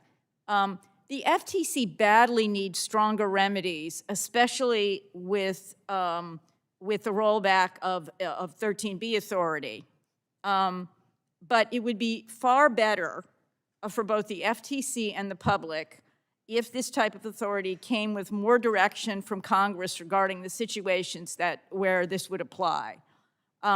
One thing to note that it hasn't been talked about very much is that even with this new authority, the FTC will still need to prove that any company, before paying civil penalties, has knowledge that they're violating the law. So that would be an important safeguard that would still be in there. All right, thank you very much. My next question is for Mr. Rick Lane. Areas of clear vulnerability, and you've said it in your testimony, to putting our sensitive personal data at risk are those situations where sensitive personal information is stored in foreign countries known to be hostile to the United States. One namely is China. Mr. Lane, how important is it that any reforms to Section 230 also include reforms to transparency and content moderation practices and them storing our personal information? I think it's very important. We have actually treaties now that we've signed about how we can't require data localization. And so we can't say where people can store is based on our treaties, and that should be looked at as well. But in terms of what is happening with TikTok and others, I do believe that we need to take a closer look at how this data is being accessed, who's accessing it. One of the concerns I have, if you've ever seen the documentary A Social Dilemma, is where they show the, supposed to be Facebook or so turning the dial to try to influence our behaviors just a little bit. Elections are won and lost by 2 percentage points sometimes. And I would hate to see that there's information that's being derived that's just someone behind the scenes is turning that dial who may be hostile to our U.S. interest. Well, I agree with you, and I did watch Social Dilemma, and I think it's very interesting because it kind of opens your eyes on how we're being influenced behind the scenes. Thank you, Madam Chairman, and I yield back. The gentlewoman yields back, and now I recognize Congresswoman Blunt Rochester for her 5 minutes of questions. Thank you, Madam Chairwoman, for the recognition and allowing me to join this very important and timely hearing. The Internet's remarkable power and potential have been used to create, unite, and innovate. Unfortunately, it's also been misused by bad actors to misinform, divide, and distract, preying on unsuspecting Americans. This hearing today represents a bipartisan consensus that large tech companies must reform their practices to ensure the Internet remains a place of innovation and potential. The common denominator underlying the horrible things that we've heard about today is the ability for tech companies to use design practices to undermine user choice for the sake of profit. For my part, I introduced the bipartisan and bicameral Detour Act because tech companies have used decades worth of research on compulsion and manipulation, often conducted on the gambling industry, to design products that trick or strong arm people into giving up their data or consent to potentially harmful content. Today, we often call these dark patterns, and they exist on virtually every tech platform today because this data collection scheme fuels the algorithms and targeted ad programs we have decried in a bipartisan way. If we allow tech platforms to hamper Americans from making choices in their own self-interest, we will never see the internet reach its full potential. Dr. Marichal, I would like to begin with you. Can you provide us an example of a dark pattern that undermines user choice on the internet today, and what makes these tactics so ubiquitous online and so effective in influencing user behavior? Absolutely, ma'am. Since the GDPR and CCPA, internet users have gotten used to seeing data collection consent pop-ups when they visit websites. And the point of that is to give us choice over whether or not to share, to make make it possible for companies to collect our data. But this is undermined by the type of deceptive design that you're talking about. You've noticed, I'm sure, that many of them make it much, much easier to allow the website to collect whatever data it wants than to refuse that permission or to get detailed about what data we want to allow or not to be collected. Even someone like me who's onto them, I'm often pressed for time, and so I click accept rather than going through half a dozen more clicks to limit the data collection to what is needed for the website to work properly. Ideally, sites should only be able to collect the data that they actually need to do the thing you want them to do. But at a minimum, it should be just as easy to protect your privacy as it is to give it away. Great, thank you so much. And Mr. Golan, why is it important that we consider regulation of dark patterns that target children, especially those that cause compulsive behaviors? Yeah, well, we should regulate dark patterns that are aimed at children for 3 reasons. The first of all is because, as you mentioned, they're extremely prevalent. Most of the apps and the games that children are on use manipulative techniques, finally owned by endless A/B testing in order to get kids to stay on platforms longer, in order to get them to watch more ads, and in order to get them to make in-game purchases. The second reason that we should do it is because it's unfair. You know, when the idea is to undermine user autonomy and to manipulate children, that's unfair. Just a couple of examples. There are preschool apps aimed at very young children where the characters in the game start mocking children if they try to stop playing and taunt them into playing even longer. You know, so many of the games that children play use virtual currencies that have no fixed rate. And so they manipulate those currencies, and so kids don't understand when they're buying things with real money how much money they're actually spending. And finally, we should regulate them because they cause harm to children. There's the financial harm that I just mentioned, where kids are racking up hundreds and thousands of dollars in in-game purchases, but they're also being used to drive compulsive use and to get kids to have more screen time, which of course displaces things that they could be doing that would have much more benefit to them. Yeah, and also contribute to healthy child development. I think you're correct. And Mr. Greenblatt, you know, a lot of times we hear when we discuss dark patterns about things that companies shouldn't do. But can you you know, mentioned the social pattern library, and it considers some very important things.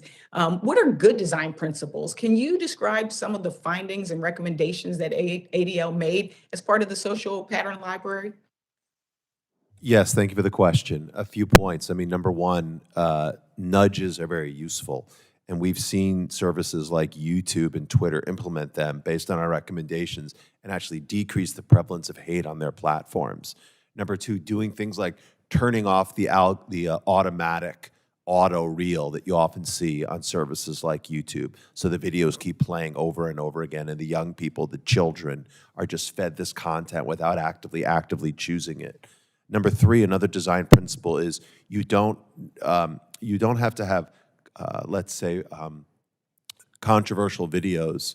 I think you have to have controversial videos, but videos that violate the policies, if you will, there's just no reason to be promoting them. They should be taken down, but while they're being viewed, you don't have to put them in search. There are lots of little techniques that product managers can do in order to iterate the results slightly in a way that is consistent with preserving freedom of speech, but that doesn't Thank you. promote the fringes. And my time has run out, but I will follow up with a question for Mr. Ahmad. And thank you so much, Madam Chairwoman, for this very important hearing. I yield back.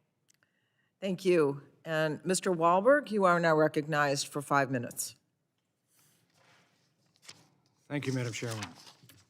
And I appreciate being waved on today. This is a hearing that I think is important with multiple hearings we're doing on big tech and its impact. I know members of this committee on both sides have long supported a comprehensive national privacy and data security framework, and we have a record of working in a bipartisan manner to achieve that. For that, I'm grateful. While many worthy proposals are being considered today, I fear that without a bipartisan, cohesive framework, we'll continue down a path of patchwork laws that confuse consumers and place undue compliance burdens on businesses. We may have significant differences on issues such as Section 230 reform, but privacy, particularly when it comes to children, should be a no-brainer. Or maybe that's the wrong term to use. It should be a good-brainer. That's why I've introduced, with my good friend Congressman Rush, a bipartisan bill that would update and modernize the Children's Online Privacy Act, or COPPA. I wish that it was part of the hearing today, but it isn't, but still, it can be in the future, and I hope it is. Mr. Lane, as you know, this is not the only legislation aimed at enhancing child privacy laws. There are Democratic proposals in both the House and Senate, which reemphasizes my point that this should be a bipartisan issue. However, I have concerns with some of the COPPA legislation that has been introduced, including language that would grant new authorities to the FTC that may unduly burden legitimate business activities such as good actors that have FTC-approved self-regulatory guidelines. And so, Mr. Lane, could you speak to why elimination of self-regulatory guidelines is harmful and what might be some unintended consequences of doing just that? Sure, happy to, and thank you for the question. First of all, I want to say I am a big supporter of reforming COPPA. I actually think it should start at 17 and go younger and not at 16. I think it needs to be updated. Things have changed since Ed Markey wrote the bill back in 1998. But one of the pieces of the bill that is actually important that may be left out or included in part of some of the reform bills is the self-regulatory environment of having FTC-compliant COPPA entities being certified. And the reason that we supported that in the past and why we liked it was to help parents. It was to help parents to know that if their kids were going on a site that was for 12 and under, that there was some mechanism, though, that was like a good housekeeping seal of approval. because we were concerned that, as Jessica knows, the lack of resources at the FTC, they can't investigate everybody. So we thought we could help put together a mechanism that would say, we have a certification program that you go through. That certification program and that company can be certified by the Federal Trade Commission, and it would help provide parents with information that the sites that they were going to have their kids on would be COPPA compliant. Now, there have been some bad actors, and recently one of those bad actors got booted from the program. They should have. And I would support stronger enforcement of those entities like Prevo and others that are doing a great job. But I think it may do a disservice to parents that if they have to kind of guess and hope and pray that these thousands of websites that are targeting 12 and under are COPPA compliant, I think that maybe that would just be a mistake. Okay. Thank you. My legislation, of course, as you may know, raises the age for parental consent protections for children online from under 13 to under 16 years of age. It just seems that big tech in this space has a race to the bottom going on. Yeah, and if I can just add one other piece, and Jessica was actually one of the first individuals I reached out to on this, is this FinTech child privacy protection gap. Because what has happened is that as kids are migrating into this digital e-commerce world and having debit cards and digital wallets, those privacy rules are grandly widely, which is an opt-out regime, and you hope that the parents would opt out. As Congressman Cardenas had basically said, no one reads the opt-out and no one opts out. COPPA is for websites targeted 12 and under. So the concern is that as you have this combination of kids' financial information being collected and then tagging that along with social networking information, you have the perfect storm of underage kids having a whole dossier on them prior to them hitting 18. That could be detrimental to their future. And that gap, I think, needs to be filled by legislation. I appreciate that. I have some more questions, but I don't have time. I'll get them to you, but I appreciate you adding that because that's insightful. Thank you. Can I make one quick point about COPPA safe harbors? If the chairperson allows I'm it. afraid that's going to have to go into to respond in writing. For Okay. that. We have to move on. I now recognize for 5 minutes, Mr. Carter. Thank you, Madam Chair, and Leader Bilirakis for allowing me to wave on to this hearing. I appreciate it very much. Ms. Rich, I'll go to you, but I have another question here. I want to go back to the exchange that you had with Ranking Member Rogers. We've got a lot of supply chain issues that are going on right now, and they can go beyond just a local retailer. Say I'm the owner of a car dealership in Georgia, or a wine shop in Washington State, or even a grocer in a small town in West Virginia. I'm paying more now than I was before to get access to products that aren't as available as they were before. I may have to charge more than I did a month ago, just simply because of increased cost, obviously. I don't know the ins and outs of the FTC Act, so aren't the process changes, the new authorities that have been discussed today, and other actions going to cause a lot of confusion? And for me, as a retailer, and just for trying to responsibly run my business? I haven't done that analysis, but I do know that right now there's a lot of confusion about when the FTC instead chooses to pursue something through a deceptive or unfair practices. And so the FTC is always better off when it has direction from Congress as to what the standards are for particular concerns like content moderation, privacy, et cetera. So I think at least in many circumstances, direction from Congress decreases confusion. Decreases confusion. Decreases confusion.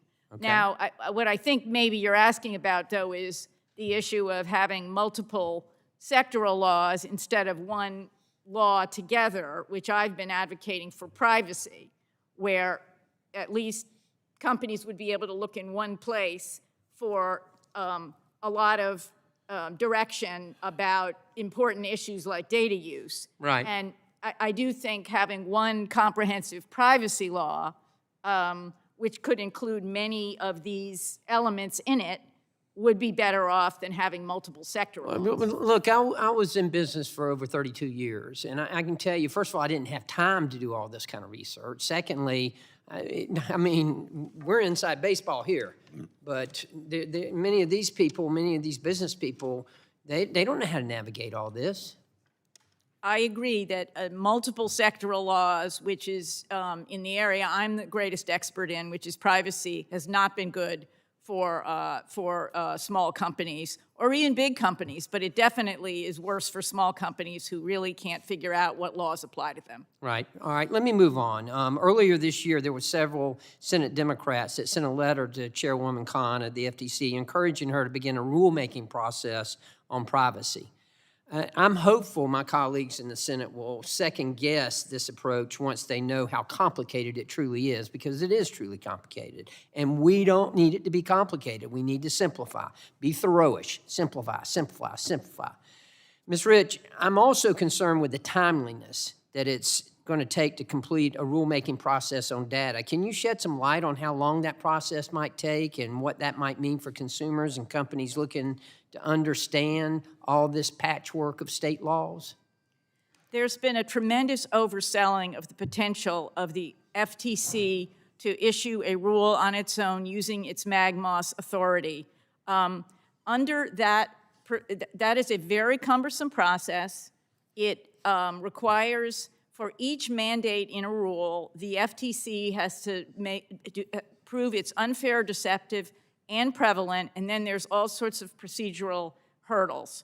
Many rules that have been pursued under this process have taken years to complete. And also, given the controversy and all the debates surrounding privacy that have happened over the course of 20 years, the public would be best served if Congress is the one to make the tough choices in this area. Understood. But, you know, again, years of work that it's going to take in order to get this. And litigation that would Absolutely. ensue. Absolutely. And, you know, most business owners just get so frustrated they just throw their arms up, and and a lot of them quit. I've got a lot more, but I'll submit it in writing, and thank you, and I'll yield back, Madam Chair. The gentleman yields back, and last but not least, Mr. Duncan, you are recognized for 5 minutes. Sometimes they save the best for last. I'm not sure that's the case here, but I want to thank you and Madam Chair and the ranking member for hosting today's hearing and including my bill, the TEL Act. This legislation will disclose whether China and their state-owned entities are storing, accessing, and transferring the personal data of American citizens without being transparent about it. TikTok, one of the most popular social media platforms for our children, is a subsidiary of Beijing-based ByteDance. While I have notable concerns about American companies doing business in China and accommodations they make to the People's Republic of China, it is astonishing to me that there is any doubt over the level of access and control the Chinese Communist Party has over this conglomerate and similar entities. Mr. Lane, it's great to see you again. Thanks for being here. As this committee thinks about the future of internet and holding big tech accountable, are you concerned about the data being collected by TikTok and companies with similar relationships in China and what that might mean for national security for our country? I am concerned about that. I think we should all be concerned about that. Thank you. What other provisions on security vulnerabilities do you think we should be incorporated in this legislation to protect our economic and national security interest? Well, I think the legislation starts in the right place. You know, as parents, I like to say it's a teachable moment that people will know where their information is being housed and where the companies are based. And hopefully they will take their self-correction action that is necessary. But I also worry about those websites and other apps that are not going to disclose, and how do we find those? You know, as we know, Russia and Iran and China, you know, and the surrogates are well-known cyber warriors. And there's going to be a lot of mischief underneath the ones that we see. And my concern is that, you know, we have this dark who is issue where we could find out. So combining your information, are they where they say they are and headquartered where they say they are, we could find information like that out through an open, accessible who is. That's what forensics does. But unfortunately, you know, the NTIA and its bureaucrats have for the past 5 years stonewalled Congress taking action in this space. Congressman Latta was talking about the letters he sent for the Homeland Security, the FDA, and others. And you have companies like VeriSign and GoDaddy and Namecheap. They'll be up on the Hill talking to you guys about how we don't need to upset the multi-stakeholder process of ICANN. That process is now going on 5 years. And if in 5 years of darkness, and if they did develop something tomorrow, it would take 3 more years to implement. Congress can act on this now. Congress has the opportunity to fix a cybersecurity problem at no cost to the US taxpayer. It's in our hands. And you can ask any cybersecurity expert. I have reports, I have letters from the top people talking about this. So adding your legislation on where they are and where the data is being stored on top of a strong WHOIS legislation to fix this GDPR problem. It's not a US problem, it's a foreign government. And I'll end on this. Imagine if this law that shut down the WHOIS that's threatening our national security was a Chinese law or an Iranian law. Would we still stand here as the US Congress and say we shouldn't all set the multi-stakeholder process to address these laws? The answer would be no. And I think it's time for the US Congress to step up and try to fix this problem before more people get hurt. You're exactly right. Big tech is not just Facebook or Twitter. It includes companies like Microsoft and Apple and Google, each of which has a significant presence in China. My time's going to expire. I had another question, but I just want to make this point because I thought about this while you were speaking. I don't know that we truly care about all that's being collected from our children through platforms like TikTok and others. And I raise that awareness because for the past 2 Congresses, I have tried to get this committee and this Congress, find one Democrat to co-sponsor a piece of legislation that would stop the importation of childlike sex dolls. Dolls that are used by pedophiles. Images, likenesses that are stolen from social media platforms, the doll created, crafted to look like the child of one of our constituents, so that someone can play out sex fantasies with a childlike sex toy, a doll. Very human-like, very robotic, where even the voice is taken from the child's TikTok and digitally put into that child-like sex toy so that it can actually talk like that child to the pervert that is enjoying themselves with it. Madam Chair, find me a Democrat that'll co-sponsor that, and let's get that over, and let's stop the importation of childlike sex dolls. When I talk to your colleagues, oh yeah, I'll show them pictures of the dolls. I'll be glad to share them with you. Oh my God, we need to do something about that, and nothing is done. And so we continue to import sex dolls into this country that look like the children of people in our communities, sound like the children of people in our communities, and it's just wrong. With that, I yield back. The gentleman yields back, and that concludes the questioning, and I want to thank from the bottom of my heart. This has been a wonderful panel, and I thank all of you for the work that you have done, and I know that it will lead to real action, I believe, in the Congress. And before we adjourn, let me also just thank my ranking member. I don't know if you wanted to make any final comment for our witnesses. Okay, you're okay. I request unanimous consent to enter into the following document into the record: an online tracking study without objection. So ordered.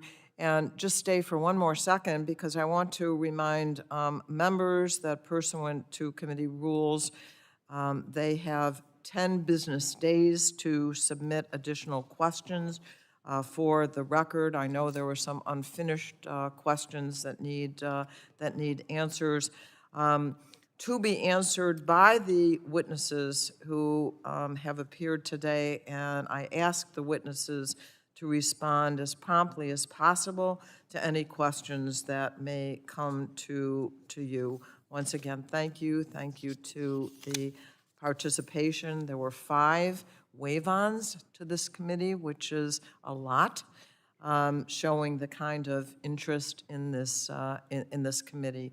And at this time, the subcommittee is adjourned. Thank you, Madam Chair.